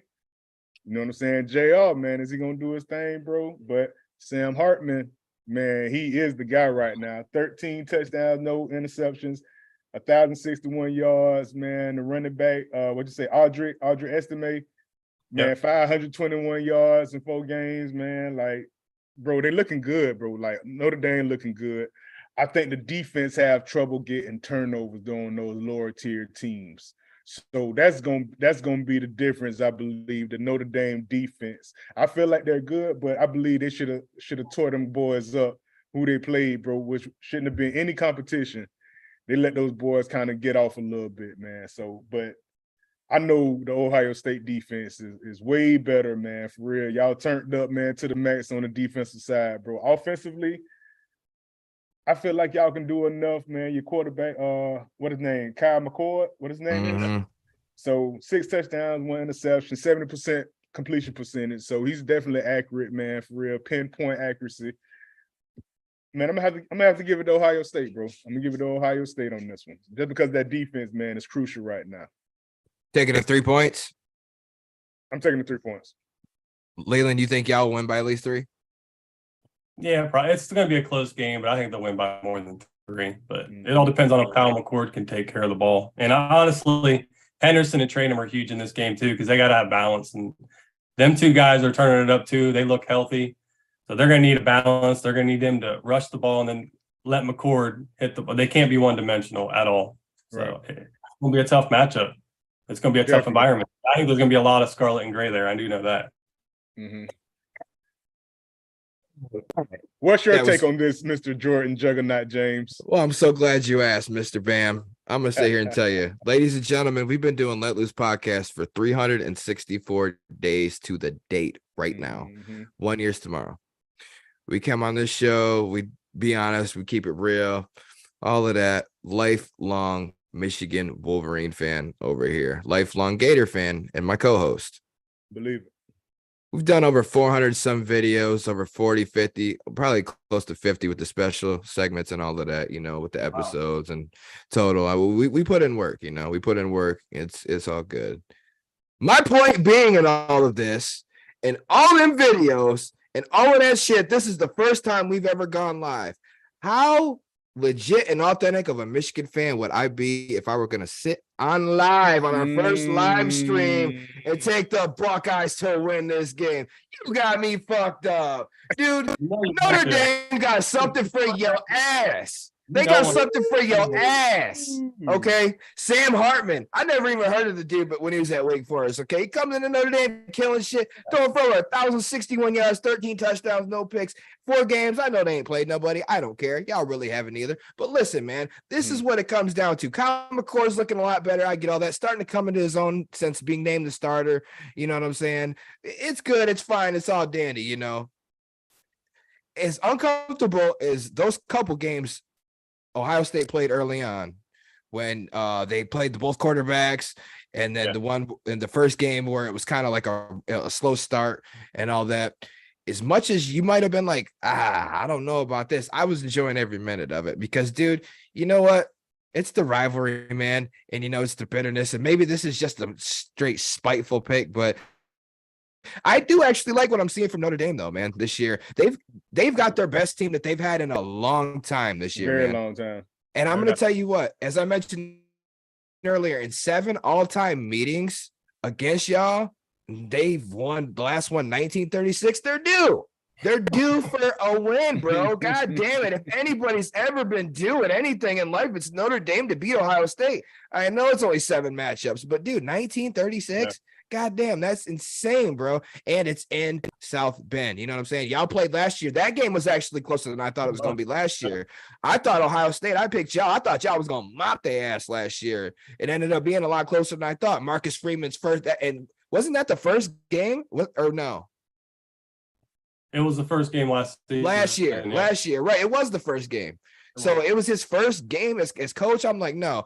Notre Dame's getting mopped. No way. They exceeded my expectations. So I'm like, you know, hey, this year I'm taking them to win. I think they're going to edge y'all, and I think they cover that spread. If ever now was the time, bro, it's the time for Notre Dame. If they don't beat y'all now, I don't know when they're going to beat the big team. When's the last time they won a big, significant game of remotely this high magnitude, bro? They haven't had this since they got fucking mopped in the national championship versus Bama. Right. It's been a while. Tateo. Yeah, in the hoax. I think his girlfriend just commented in the thread. I can't think of what game it would be. Man, Tateo, what a fucking joke. but yeah, so I got to go with the Fighting Irish. Y'all got to go Buckeyes. Of course, Leland's got to go Buckeyes. It figures. It just figures. I'm right more than I'm wrong. That's all I know. Hey, on your show you are. It's a new day on Let Loose, man. Glad we could have you on here, bro. We had to have the college segment with the college guru, Mr. Leland Lothes, man. This dude knows more about college football than anybody I know, man. For real. This man has forgotten more about the game than I'll ever probably fucking know. I'm telling you what, bro. I don't know. I appreciate you guys letting me come on. This was a blast. I'm down to come on whenever you guys want to talk college football. Any time of the year. I'm all about college football 365. Yes, sir. All right, man. We'll let you go on that note, and appreciate you for joining us, brother. No doubt. Look forward to a great weekend of college football. It's stacked. Yes, sir, man. Enjoy the game, man. I'll tell you what, I'm gonna enjoy that Notre Dame Ohio State. I'm excited about that. I know you're excited, bro. That. Man, it's gonna be a good one. All right, man. Stay up, brother. Be great. Yes, sir. Later, bro. Later, guys. Appreciate Leland joining us, man. It's always good to see Leland, man. I'm glad we finally got him on. I forgot he ain't been on, has he? No, he was on the one time, wasn't he? No, he wasn't. We went on That's right. Yeah, we went on their shit, bro. Right. Yeah, we went on their shit. Yeah, I think it had to work. Yes, Let's do it. Let's do a check-in real quick. We about to do some NFL talk. I see we got some viewers in the chat room. Everybody let me know you still here in the comment thresholds. Y'all ready for some NFL talk? What's going on? Comment and let us know something. Because I got a little guess the Madden team by rating. I want to see if people in the comment section can get it right. But I gotta know if y'all there, man. Let me know. Comment in the threshold. Say what up or some shit. Say go blue shit. I don't care. But I got a little thing I want to run by people in the comments. Where y'all watch it from? Get some week 3, dude, of the NFL, bro. Week 3 of the NFL. Tell you right now, bro. We have some headlines for the NFL, okay? I'm just read off a couple of headlines real quick. Okay, dude. So Alan Williams, the Bears D coordinator, resigns for personal reasons. Now there was rumors / a hoax that his house got raided by the FBI. At first, I thought that was true. I looked it up. I think it was kind of like bullshit. Did you hear about that? I did hear about that, man. So was that cap? I don't know, man. I don't know what's going on, man. They definitely got something going on with that organization, though, man, because they can't win no damn games, bro. They can't get Justin Fields to do anything. So, man, for real, they're trying to find out what's going on with that man. He might got he's bricks. Finger pointing. Robotic is coaching's fault. Hey, man, he might got bricks like Fetty Wap, man, out here in these streets, bro. For real, you got to watch these guys, man. You know what it is? It's that Ohio State education. Oh, had to let Leland go before I said that one. Nah, but damn. I heard they busting the houses, man. I heard they busting the what was the defensive coordinator house and the head coach the practice too. facility. No, I just heard it was at the practice facility and the D coordinator's house. But that shit wasn't true though. I don't think so. So check this out, bro. We got some players in here still. What's up, players? Yo, Blake, what up, Shore? What up, Nels? What up, West V? What's going on with your Grim Grimes? Yo. Yeah, Charles Tillman is working for the man. My boy Nels said, I heard he was an FBI agent. Yeah, that's crazy, bro. Peanut Tillman, bro. That he's an agent now. That's scary, bro. That's kind of scary. Yeah. But yeah, Fields called him out. And then Justin Fields, bro. I'm not Justin Fields, but the Vikings traded for running back Cam Akers. Not too sold on Madison. Madison blew his chance, bro. You dumbass. Yeah. I never thought he was a good fit, bro. I thought it'd be okay, but that's not gonna be enough, dog. Who gonna put up the numbers Dalvin Cook put up, bro? For real, you ain't even get nobody. That was stupid. I don't even think you drafted nobody either. And look at them now. They're fucking 0-2. Dumbasses. After starting what and 0 last year, after the hot start last year. But yo, real quick, let's do a quick thing. We got some people in our viewers let's do a thing for our homies real quick in the chat. So check this out. This is an idea I got from a homie of mine, but this is called Guess the Madden Team by their launch ratings. And the launch ratings of the Madden mean the rating of the player when the game was out, not the updated, because they update it every week. All right. Right. So basically what I'm going to do, I'm going to give you 3 positions to everybody in the comments. I'm going to give you a quarterback, a running back, and a wide receiver. And I'm going to give you all 3 of their ratings. By their ratings, try to guess what team they play for. And I do have a hint for each one, and I will let y'all know that. All right. Sam, feel free to, chime in too. But so we'll just try this. So like I said, guess the Madden team by their ratings. So first one I got, quarterback rated 78. Running back rated 86. Wide receiver rated 84. What team is that? And the hint is one-time Super Bowl champs. C is the first one to get it right. Quarterback 78, you say? Quarterback 78. The running back rated 86. And the wide receiver ranked 84. And this is their top rated players, by the way. Not just any random, but the top rated players. It's not Atlanta, Trinell. No, sir. One-time Super Bowl winners. So they ain't Atlanta. Yeah. Boom, boom, boom. It's not Atlanta. Shots fired from the Bucks fan, bro. No way. Y'all ain't won nothing. Man. Not a nail, not a. Yeah, to come at my boy like that. Yeah. Come on, don't nobody know it? Come on now. Quarterback, the highest ranked players at each position. Quarterback ranked 78 or rated 78. Running back rated 86. Wide receiver rated 84. That's their best ones at the positions. One-time Super Bowl champs. Y'all don't know it?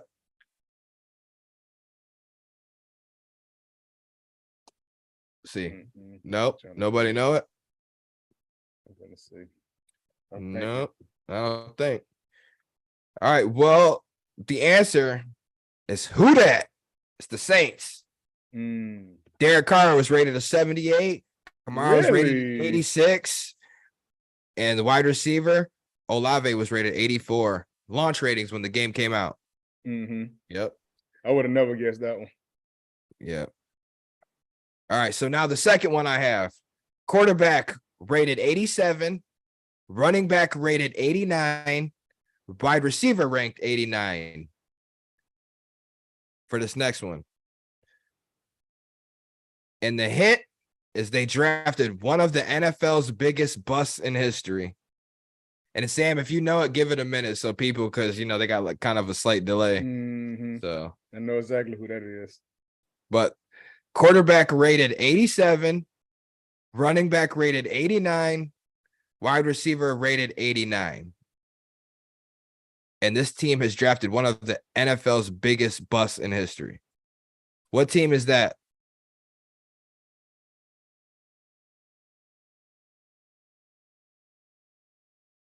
Do.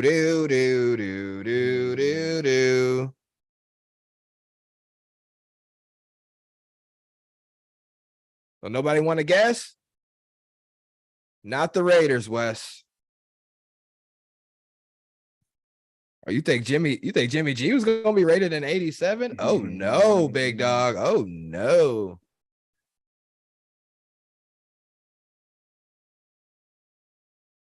Not the Eagles, Blake.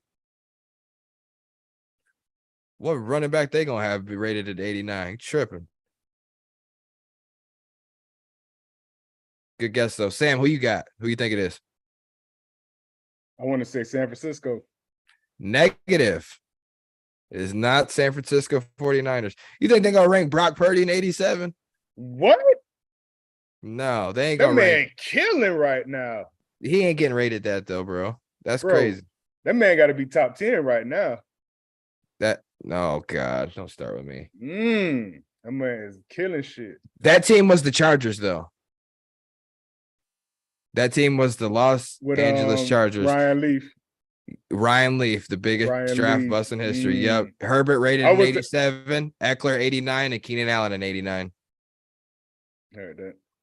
I was thinking the Raiders first, too, though, because I was thinking about Jamarcus Russell.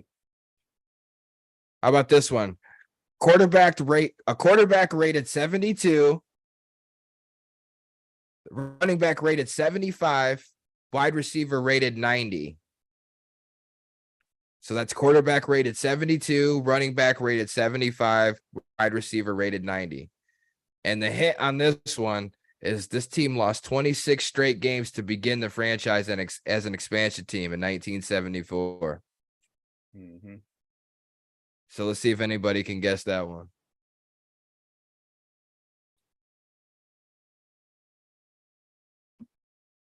What team would that be? Not the Bears, Blake. Not the Browns. Not the Browns. Nope. Yep. Quarterback, highest rated quarterback is 72. Highest rated running back 75. Highest rated wide receivers is 90. And this team has lost 26 straight games to begin the franchise as an expansion team in 1974.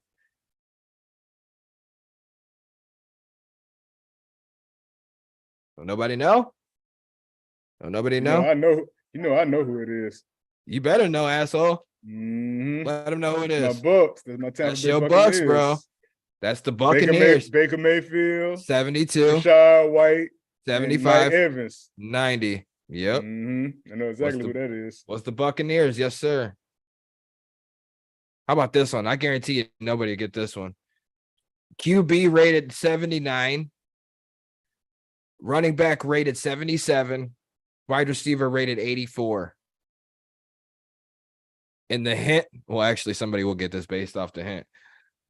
Upcoming top 3 pick in this year's draft. That should give it away. Right. What team is this? The highest rated quarterback 79, highest rated running back 77, highest rated wide receiver 84. What team is that, ladies and gentlemen? They will more than likely have a top 3 pick in this year's the next draft.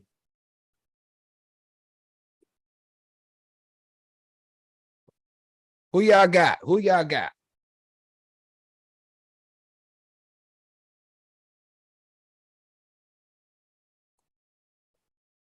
need another damn beer. What? And a shot of whiskey. Arizona. There you go, Blake. Cardinals. It is the Cardinals. Good call on that one. All right, we'll do one more, then we'll move on to some NFL, bro. I just want to keep everybody on their feet. Shout out Blake for that. All right, QB rated 80, running back rated 82, wide receiver rated 87. And the hint on this team is blank versus everybody. If you don't know, you won't know. What team is that? Quarterback rated 80, running back rated 82, wide receiver rated 87. The hint is blank versus everybody.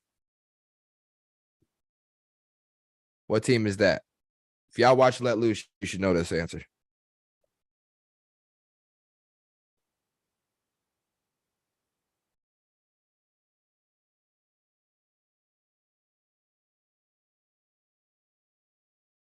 Detroit, my man West V. I know you come through, bro. I know you come through.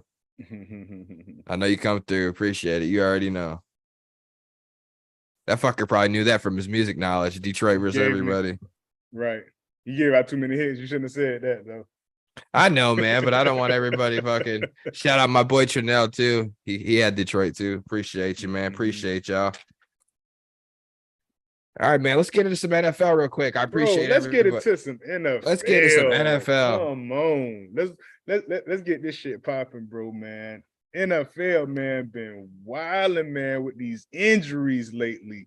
So many injuries, bro, for real. The last 2-3 weeks, man, of the season, bro, this jump been so crazy, dog, with just random injuries. What's the newest injury, bro? We got Trayvon Diggs getting injured in camp. Like in practice, man. You want the list? Bro, I want the list. Give me the list, man. I was looking through the list, bro. I was looking through I'm like, damn, boy, this shit is crazy. Well, starting off here on first base, I just want to say last night the 49ers defeated the Giants 30-12 as the Giants had no Saquon Barkley because he was one of the ones that's hurt. Saquon Barkley's hurt. Prayers up for Nick Chubb. Jesus Christ. Oh, my God. That leg, dude, I just hope he plays again, bro. My God. That was terrible. That was bad. Nick Chubb out. Trayvon Diggs out for the year. CJ Gardner-Johnson for the Lions out for the year. Oh, my God. Shoot me now. Odell Beckham Jr. is out. Ronnie Staley, their lineman for the Ravens, is out. Marlon Humphrey is out. It's like more Ravens get hurt every year than anybody. I don't want to hear nobody complaining. You can't complain if you're a Ravens fan. Holy shit. Justice Hill out. J.K. Dobbins out. Out, bro. man. All those guys. AR-15, Anthony Richardson's out this week. Bryce Young's out this week. Jamal Williams is out. David Montgomery is out. Brandon Ayuk is out. Logan Thomas is out. The list goes on and on, goddamn it. So bottom line is keep 2 eyes on your fantasy team every single damn day. If they don't practice all week, they're not going to play. Limited participant, you better check it out. Check it twice. Make a list, check it twice. Find out who's being fucking stupid and nice. I don't know, some corny shit. Be Santa Claus. Check that goddamn list, man. Right. Because this fantasy football, people are hit, bro. People are hit, man. Holy shit. These injuries are terrible. Man, my fantasy is in turmoil right now, boy. For real. Saquon down. Problems over there. Cam Akers get traded, not playing this year, and man, not playing this week.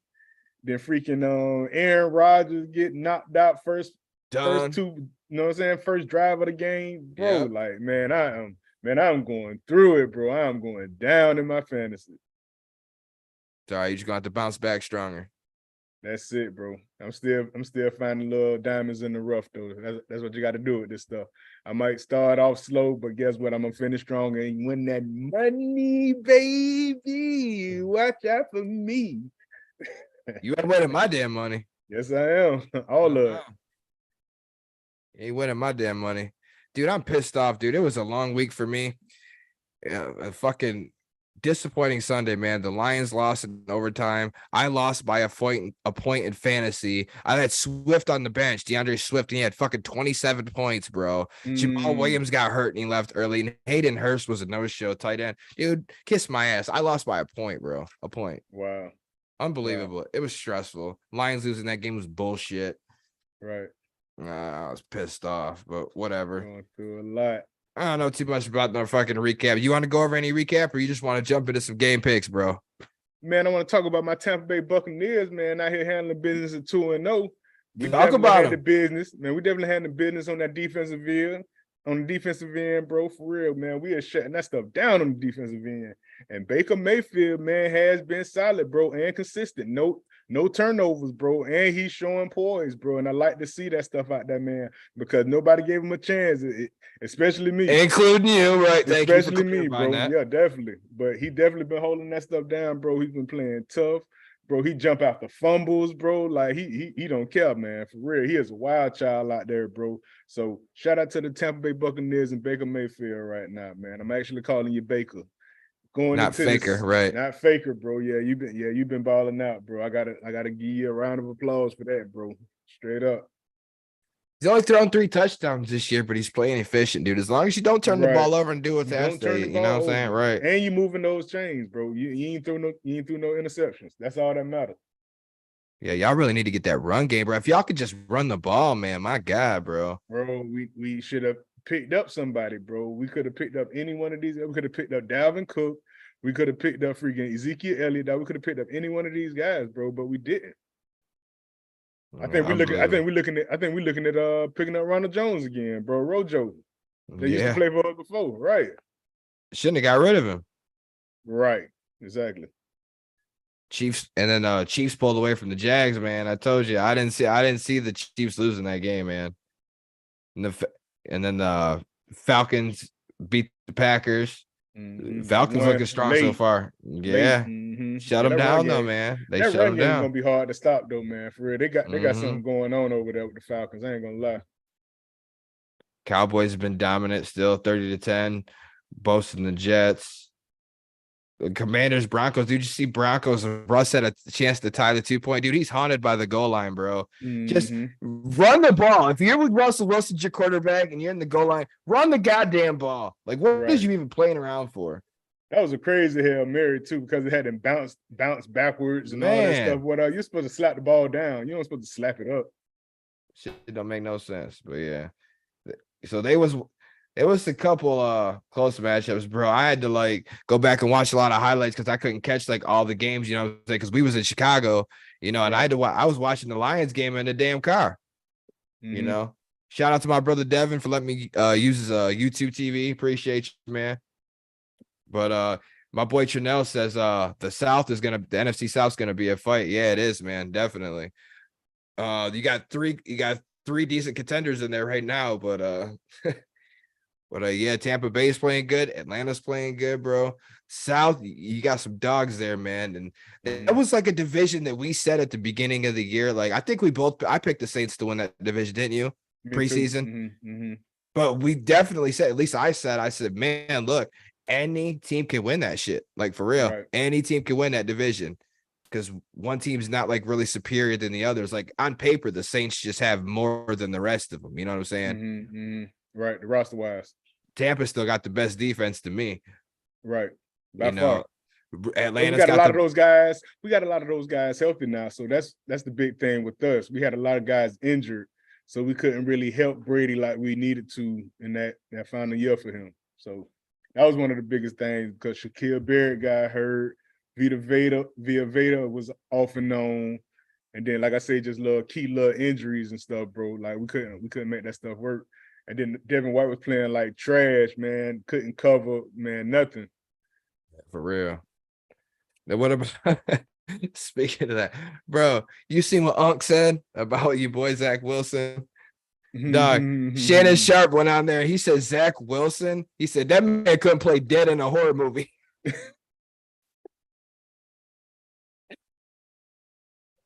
Oh my God, bro! Man. I'm done, bro. I'm done. I can't even fucking deal with Shannon. Y'all put out y'all eggs in one basket, man. I don't even know why y'all kept that man as horrible as that man played last year. There's no way I would have kept that man again, bro. There's no way. There's no way. But y'all kept him. You're like, oh well, just in case something happens or whatever. Okay, something happened, and now look, y'all are right back in the same boat that y'all was in. Bro, the exact same boat. I'm still trying to get over the 75 seconds with Aaron Rodgers being done, bro. Right. I cannot fucking believe that. I cannot believe that shit. But But y'all could have kept Mike White. Y'all could have kept Mike White over there. White Man, he Mike, could have White Mike, man. White Mike, bro. Damn it. Yeah, y'all could have kept him over there. He started So struggling. decided Sam said, "That's Michael White." that is Michael Blanco. Blanco, shout out Millies. What's up, boy? Oh shit, that's funny. Let's hop into some picks, man. Let's hop into some picks. I know your ass got to work tomorrow too. Yeah, early. Give the rundown. Let's get it popping. Everybody in the comment section, thank y'all so much for joining us. We got our few faithful in there. But look, man, as we give our game predictions, feel free to comment yours. And if I'm missing out on anything, if a wrong line or something, I don't know. If y'all want to say something, just holler at me in the comments. I got them pulled up right here. Let me know. So, yeah, let's go through the game. First game, obviously, was the 49ers defeated the Giants. We both would have picked the 49ers anyway. Well, yeah, right. Yeah. Especially with no Saquon. Right. And bro, your boy been trash. Man, that boy been trash, man. Your boy Danny Dollars, man, for real. Yeah, man. Ooh, whoa. See, I would never gave that man that money, bro. Bro, me neither. Not before paying Saquon, especially. I wouldn't have paid him that. That's insane. Man, for real. Reaping what you sow now. He's starting to look a little suspect. Hey, he's paid, though. Shit, he could afford about 3 million pairs of these, at least. Jesus Christ, for real. Unbelievable. First game, Sam. The Atlanta Falcons. Shout out my boy Trinell in here. Dirty Birds gang. I'm going to try to be respectful here. Atlanta Falcons at the Detroit Lions. The Lions are favored by 3 points. Falcons 2-0. Lions 1-1. Who you feeling in this game, Sam? Falcons looking good. Falcons are looking good. Cordell Patterson, I believe, is injured, but they say he's going to play. And that's a big factor for that offense, man. They got all those boys. Algier. They got the Bijan Robinson, man. That's been looking good, bro. And man, of Cordell Patterson, man, that's a part of that phenomenal run game that they got going on. But I'm just not sold on Ritter, man. I'm not sold on him yet. So the Lions good offensively, bro. That y'all got a big hit, man, with Gardner going down. That's a huge hit, bro. Yeah, that's killer, man. But I still feel like y'all can score enough points to beat the Falcons, especially at home, man. I feel like y'all still got something going on that's really y'all got some talent over there. Is St. Brown still hurt too? He's banged up, but he'll play. He'll probably still play. Yeah. I'm definitely going with the Lions on that. I'm going with the Lions on that one, bro. Lions got plagued by injuries that game. David Montgomery, one of the starting running backs, is out now for a few weeks. Gardner Johnson's gone for the year. Lions lost one of their starting offensive linemen for at least 4 games. Just quite a few things, man, is different. So there's going to be more on Jared Goff, be more on Jahmyr Gibbs. And yeah, so Trinell was like, my boy Sam, then you picked the Lions. He said, never mind, Bam. But yeah, Lions got a plethora of injuries. I do like their matchup in this game, though. Stopping the run, I think the Lions can do that. They can do enough to win.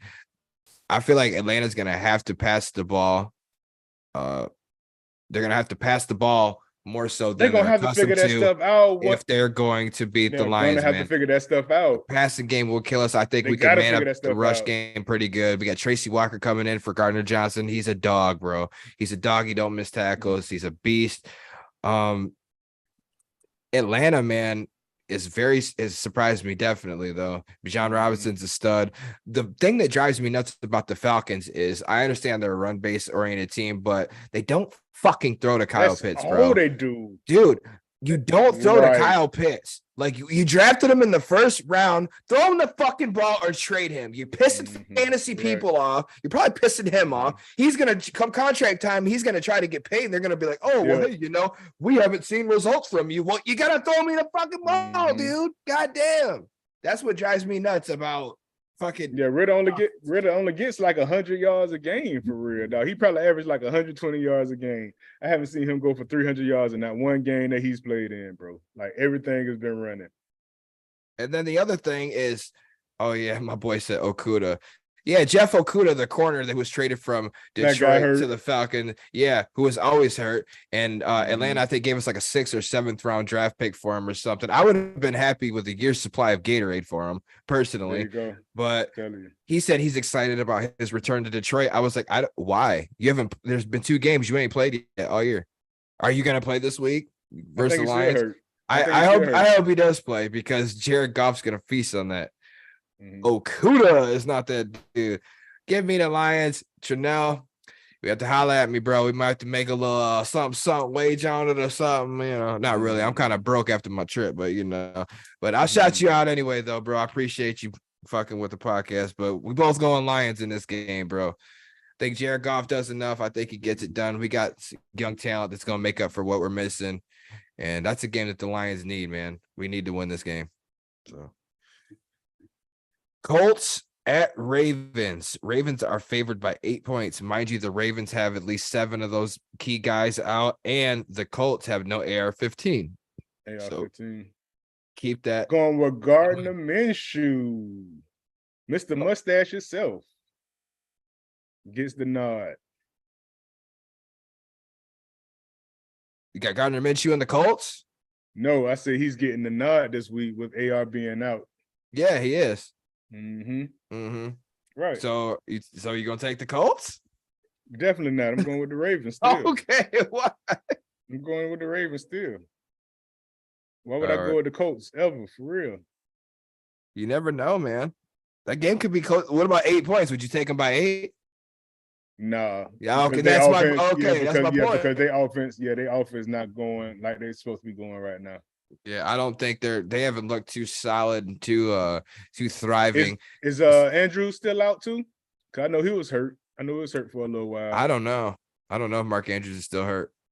But I'll tell you what, bro. It's like since you're paying these quarterbacks, you paid Lamar, you paid Jalen, you paid Joe Burrow, you ain't seeing like top results out of none of them throwing the ball. You know what I'm saying? Jalen Hurts is looking all right. Best out of all of them. But there's been points of time he ain't looked that good throwing the ball so far. That last game they just played first half, he didn't look too great throwing the ball. That's why they kept running. That's why Swift got 27 points because they couldn't. They were having no success throwing the ball early on, man. But I digress. You pay these quarterbacks. If you don't pay them, you're gonna lose them. If you pay them, they might play like shit. I don't know, man. But yep, give me the Ravens too, man. I'm not gonna take the Colts to win that game. Got to take them by default. Yep. Titans at the Browns. The Browns are favored by 3.5 points. Who are you feeling in this game? Bro, I really like the Titans on this. The Titans? I like the Titans. Man. They lost Nick Chubb. Like I say, man, they played a hell of a game. What it was Monday or whatever against the Steelers. But man, Deshaun Watson, man, can't get that stuff going, bro. Like he just sputtering, bro. He has a sputtering offense. You lose your main guy, Amari Cooper, whatever, hasn't been doing anything, bro. I don't know what's his problem. Like they don't have that stuff together at all, bro. Like I don't know y'all got such a great offense. Y'all got Kareem Hunt now, so they picked up Kareem Hunt. Yeah, and they got the guy Ford or whatever that was doing a little something when Chubb got hurt. But I still don't feel like they're not mentally there yet, you know, with the Browns. Awesome roster, bro. Defensively, bro, like they got all the pieces, but they're just not there yet. I think the Texans gonna pull this one off, man. So you got the Titans then. All right. Yeah, the Titans. That's what I meant to say. I'm gonna take the Browns just to spite you and disagree with you because I don't like agreeing with you. Yeah, good. No, but I think Nick Chubb will go back in there. He knows what's going to be expected of him. It's going to be a little different, but somewhat the same.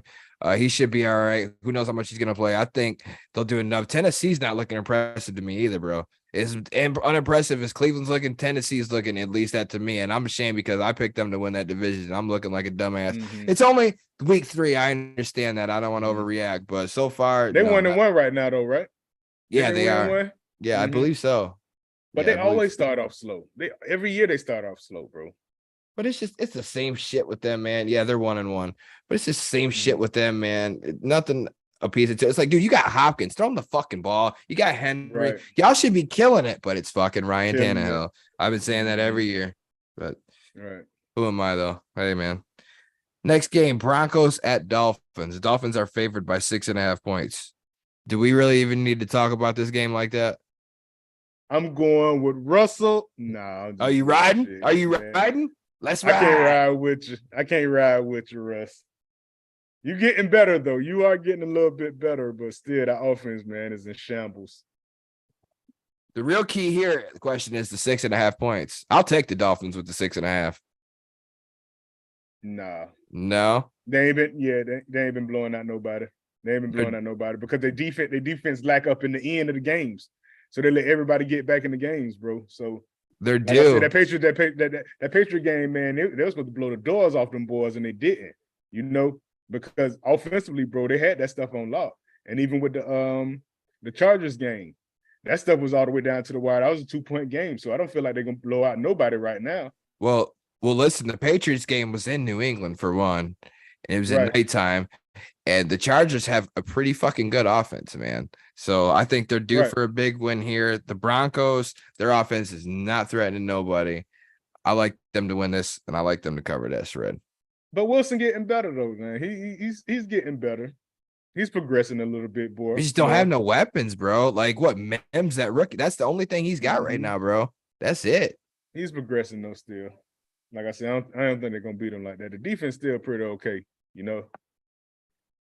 And then you got whatchamacallit out too. I think he's gonna be out with concussion protocol. Waddle. Yeah. Or Tyreek Hill's there though. So it's game time with that one. Yeah. You're gonna have to pass series of tests beforehand and shit like that. Yeah.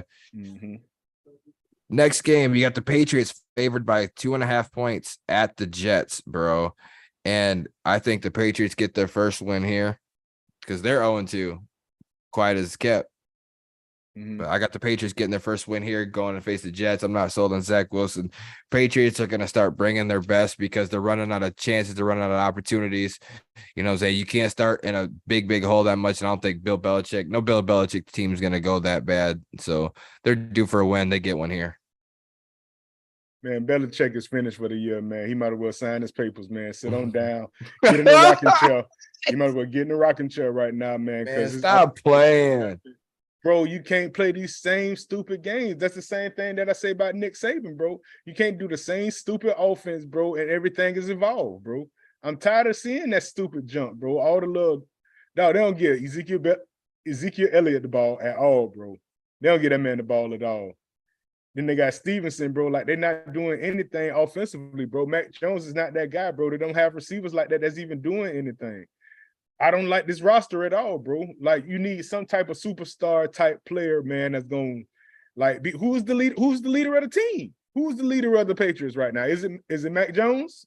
That's who you think it is? Matthew Judon on defense. Oh man. What about offense? Who you think it is? Possibly Tom Brady still. Right. Exactly. So I don't know, man. I'm going that could be all right, man. All right. You going with the Jets? I'm going with the Jets. No shit. I feel like the running game gonna kill them boys, man. For real. They missing out on a lot of real key pieces because they put all that money into the Patriots like 2 years ago. And then they got rid of all that stuff, bro. Like, I just don't get what Belichick mind is right now. You know, it's not on the same 10 years. I don't never understand where it's at, especially come draft time. But anyways, right, yeah. I got Patriots, you got Jets. All right. Bills are favored by 6 points at Commanders. Commanders are playing very well right now. They are. They're 2-0? They are. I believe they are. Yeah. 2-0. Yeah. They are, bro. How about that? It's fucking Eric Bieniemy, bro. Offensive coordinator over there. He's got them boys out there playing, got them busting ass, bro. You know, Bills ain't looking they're looking up and down. They'll look bad and then they'll look good again. I don't know, man. But I kind of like the Commanders for this upset, bro. I'm not gonna lie. Really? I kind of do, bro. And it's only a 6-point favor. Give me the Commanders. Fuck it. Okay. I know I'm reaching with that one a little bit, but you know what? A little bit, but not really, man. Because Sam Howell, man, been doing his thing, bro. And we said he was gonna have a pretty good, decent season, you know. But I'm still going with the Bills. I can't go with Sam Howell right now. You know, they played two little light teams, so you know this is gonna be a big test. This is gonna be a big test. No question. That's the logical solution. All right. Saints at Packers. Packers are favored by 1 point right now. Jordan Love doing good, playing pretty good so far. Yep. Mm-hmm. Good fantasy option. Hopefully for you. I think this is a bad matchup for him though this week in fantasy. For you, I'm sorry to tell you that because I know you got him playing. I seen you picked him up, but you got to do something. Though. I don't think he's playing right now. I still got Mahomes. Riding it out. Okay. Mm-hmm. Okay, yeah, that's for sure. But yeah, man, Jordan Love is doing good. That Packer defense looking pretty solid too. But man, they lost a close one to Atlanta. I was so crazy, whatever, how they came from behind, man. But I'm still around with the Packers, man. I feel like Saints ain't really got all that stuff going on, clicking like they should be either. You know, they had to win that one game, the first game by 1 point. And then I think who they played that second game? Who did they play last week? The Saints. The Saints just played fucking the Panthers. They beat them 2017. Oh, okay. So they 2-0 too then, huh? Yeah, that was a boring ass game, bro. That's Saints, when Bryce Young Saints are 2-0, Packers are 1-1. Mm-hmm. Yep. Yeah, I'm still liking the Packers though. I still like the Packers. I'm gonna go with the Saints for this game because I think this is a bad matchup for Jordan Love throwing the ball, like I just insinuated. The Saints might not have it all going on, but they do have a pretty strong, solid pass defense, bro. And I think that they will close in and they'll get hip to Jordan Love and what he's doing. I think their offense will score just enough points to beat the Packers. Packers got a stingy run D, but you got Jamal Williams out and you got Kamara still out. So you got what? That rookie that's going to come, and I forget his name, Kendre Miller or Vaughn or one of them two. I forget who it is, but you got the rookie running back coming in to play plug and play. He's not going to get 20, 25 carries. You're going to have to throw the ball. Derek Carr. I trust it. Give me the Saints to win. You know what? I'm going to switch my pick because I think Bakari is out. I think Bakari is out in this game. So I'm going to go with the Saints on that one. The lineman of the Packers. Yeah. Mm-hmm. Yep. I just seen that not too long ago. Yeah, good point. I forgot to bring that one up. All right, so we both got Saints then. Texans at the Duval Jags, man. Jags are favored by 8 points, bro. I already know you got Duval. Let me just put it. I like that +8. +8. You got him covering the 8? Got him covering the 8. All right. You know they beat Jacksonville last year for one of their 3 wins. They beat Jacksonville last year. The Texans did? They sure did. Oh yeah, that's bulletin board material. Right. Yeah, they beat them boys, and so them boys got a vengeance for them. You know. Yeah, I like the Jags in this game just because of their defense. Texans are looking better though, bro. They're 0-2, but the CJ Stroud to Nico Collins connection, bro, is getting dangerous. You got Ohio State quarterback throwing to a Michigan receiver. For those of you who don't know, won't know. But look, man, these two are looking dangerous together. Nico Collins is a viable fantasy option too. I had to pick him up. He's a good player, man. Finally getting a shine. But so Houston is looking better. Their defense will be all right. The first year, DeMeco Ryans head coach. They got to figure out some shit. Still, they finally got a quarterback now, though. Stroud's looking solid. He's starting to look solid after a rough start, but it's been rough for all these rookies, man. But yeah, give me the Jags, man. The Jags are experienced. The defense is killer. In Duval, got to go with the Jags, bro. Chargers at Vikings, bro. Vikings are favored by 1 point. Both teams are 0-2, so somebody's going to get their first win here. Yep. It's not going to be the Vikings, though, because they are in the dumps. Who would have ever thought they would play so badly, bro? I know you did, though. I know you did. I mean, I hate to say I tell you so. When you one-dimensional like that, but they've been playing good ball, but they don't play 48 minutes, man, like they're supposed to. That's the whole thing with the Vikings, man. They ain't straightened up that defense, bro. And I feel like that was their biggest issue, other than getting rid of Dalvin Cook, like just cutting them. Didn't trade them, didn't get anything back for him. You just let them go, and y'all paying the price for doing dumb decisions. So I definitely can't go with Minnesota on that one. Who they playing? It don't even matter who they playing. Chargers. Chargers? Oh, yeah. Chargers going to walk the dog on their ass. Chargers, they're both 0-2, but look, the Chargers just lost their last game at Tennessee. They lost it in overtime by 3 points. The game before that, they lost to Miami by 2 points. They're like right there on the edge. They're close, but no cigar. They get their first win this week, dude. Chargers going to Minnesota. Defense. Yeah, they got to play some defense. And that made no sense because they got studs, bro. Right. It never makes no studs, bro. I hate it. Never makes no sense. Man, you got Bosa. Derwin James, bro. Asante Samuel. Khalil, man. Come on, man, bro. Man, crazy, y'all supposed to be dominant. Y'all supposed to be dominant, bro. Y'all supposed to be the best two-way freaking team it is out here, bro. Y'all done spent all that bread. How about Panthers at Seahawks? Seahawks are favored by 5.5 points. Mind you, the Panthers are without Bryce Young. I think Andy Dalton is starting that game. Yeah. Can we go ahead and pencil in the Seahawks? Yeah, no thank you with Andy Dalton. Yeah, there you go. No thank you. And the Seahawks aren't that great this year, bro. I'm telling you, they've lost a step, dude. The Lions should have had them, bro. Like they got they got their asses kicked by the Rams week 1. The Lions turned that ball over 3 times last week and still had a chance to win that shit. Went to overtime, missed a blatant holding call on the Aiden Hutch. Wasn't fucking called, but whatever. I'm not surprised. Detroit versus everybody. But anyway, they lost. They barely edged us out. But dude, they're not looking all that solid, man. But by default, they got to beat the Panthers without fucking Bryce Young.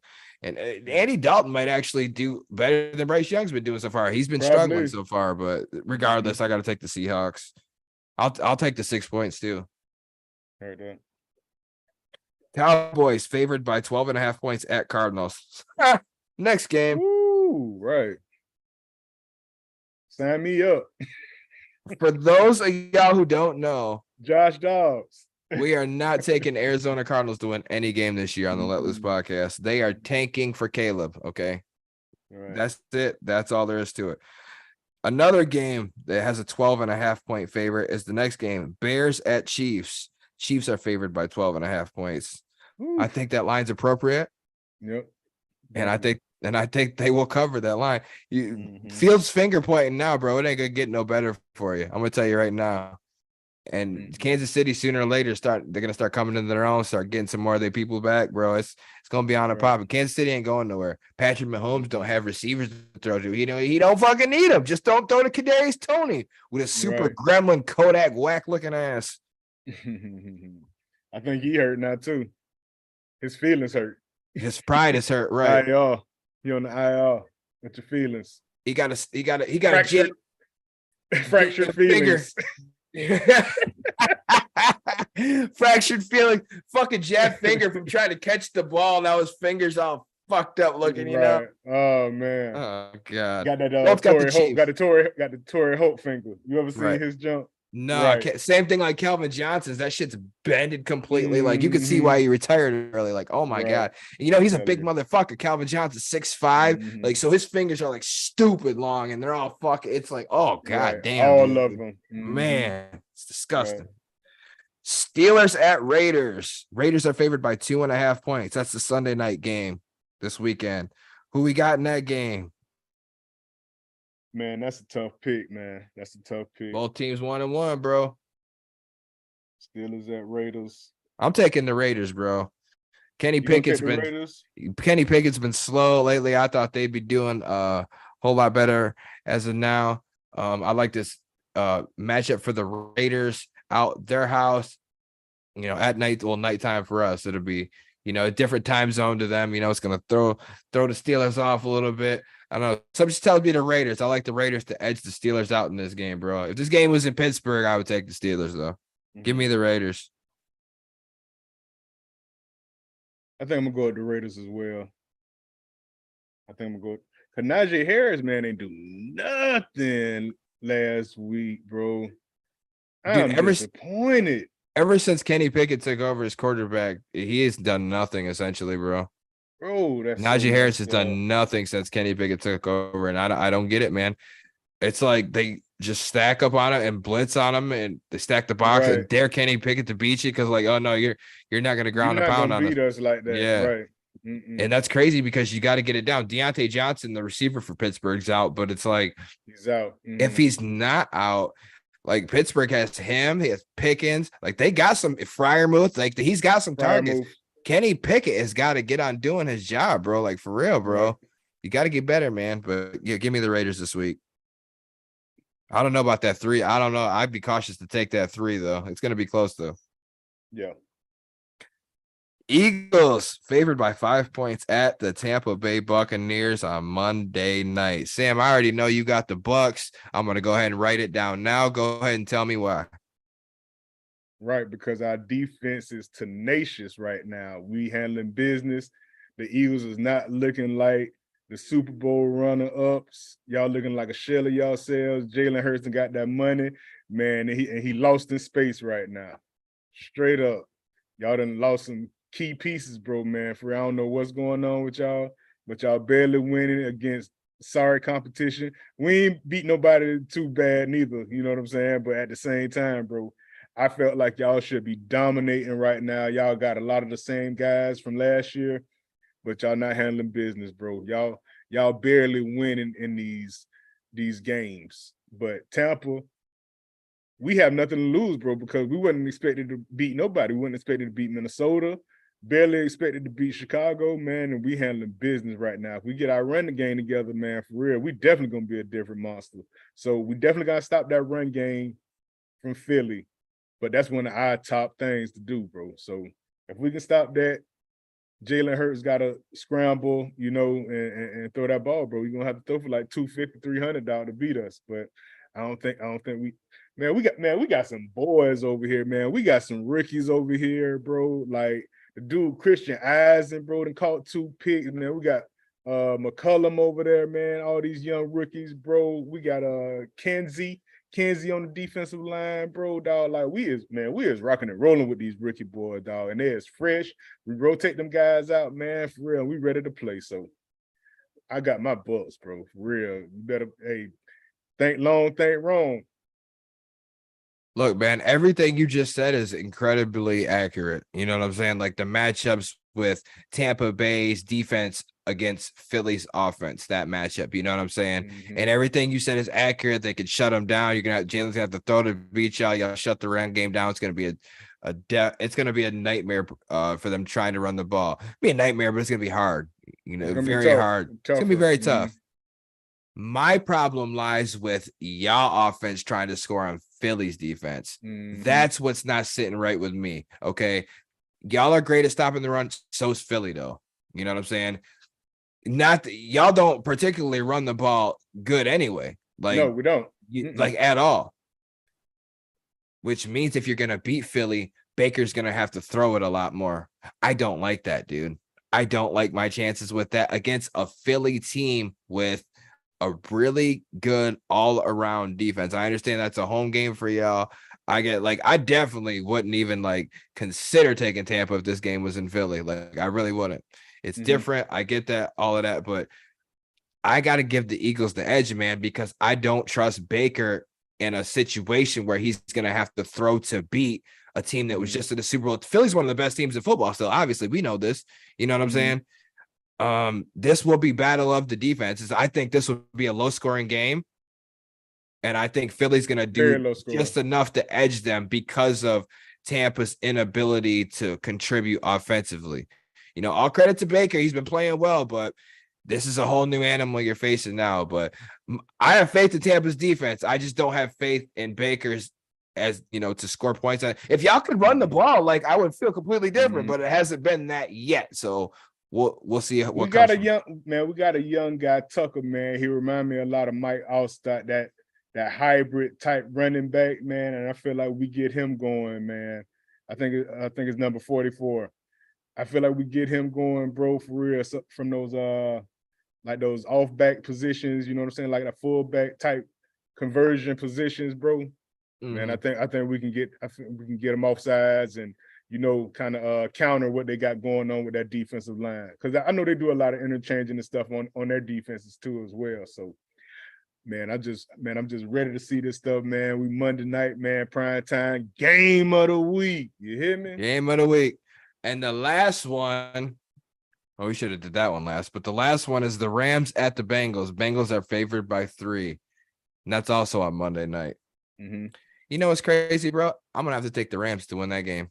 Really? The Rams have been playing a lot better this year, a lot better than expected. You got these young, Paku Nawa, whatever that receiver has been stepping up. Tutu Atwell has been stepping up. They just traded away Cam Akers, the running back, but Kyron Williams, their running back, he's been a stud. Crazy fantasy pickup, ladies and gentlemen, and pick him up. If you don't know who I'm talking about, look him up. He's definitely their number one option. He runs it. He can catch out of the backfield. He's been killing it.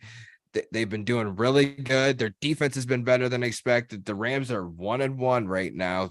They lost first. I mean, they beat Seattle, and then they just lost their last game to San Francisco.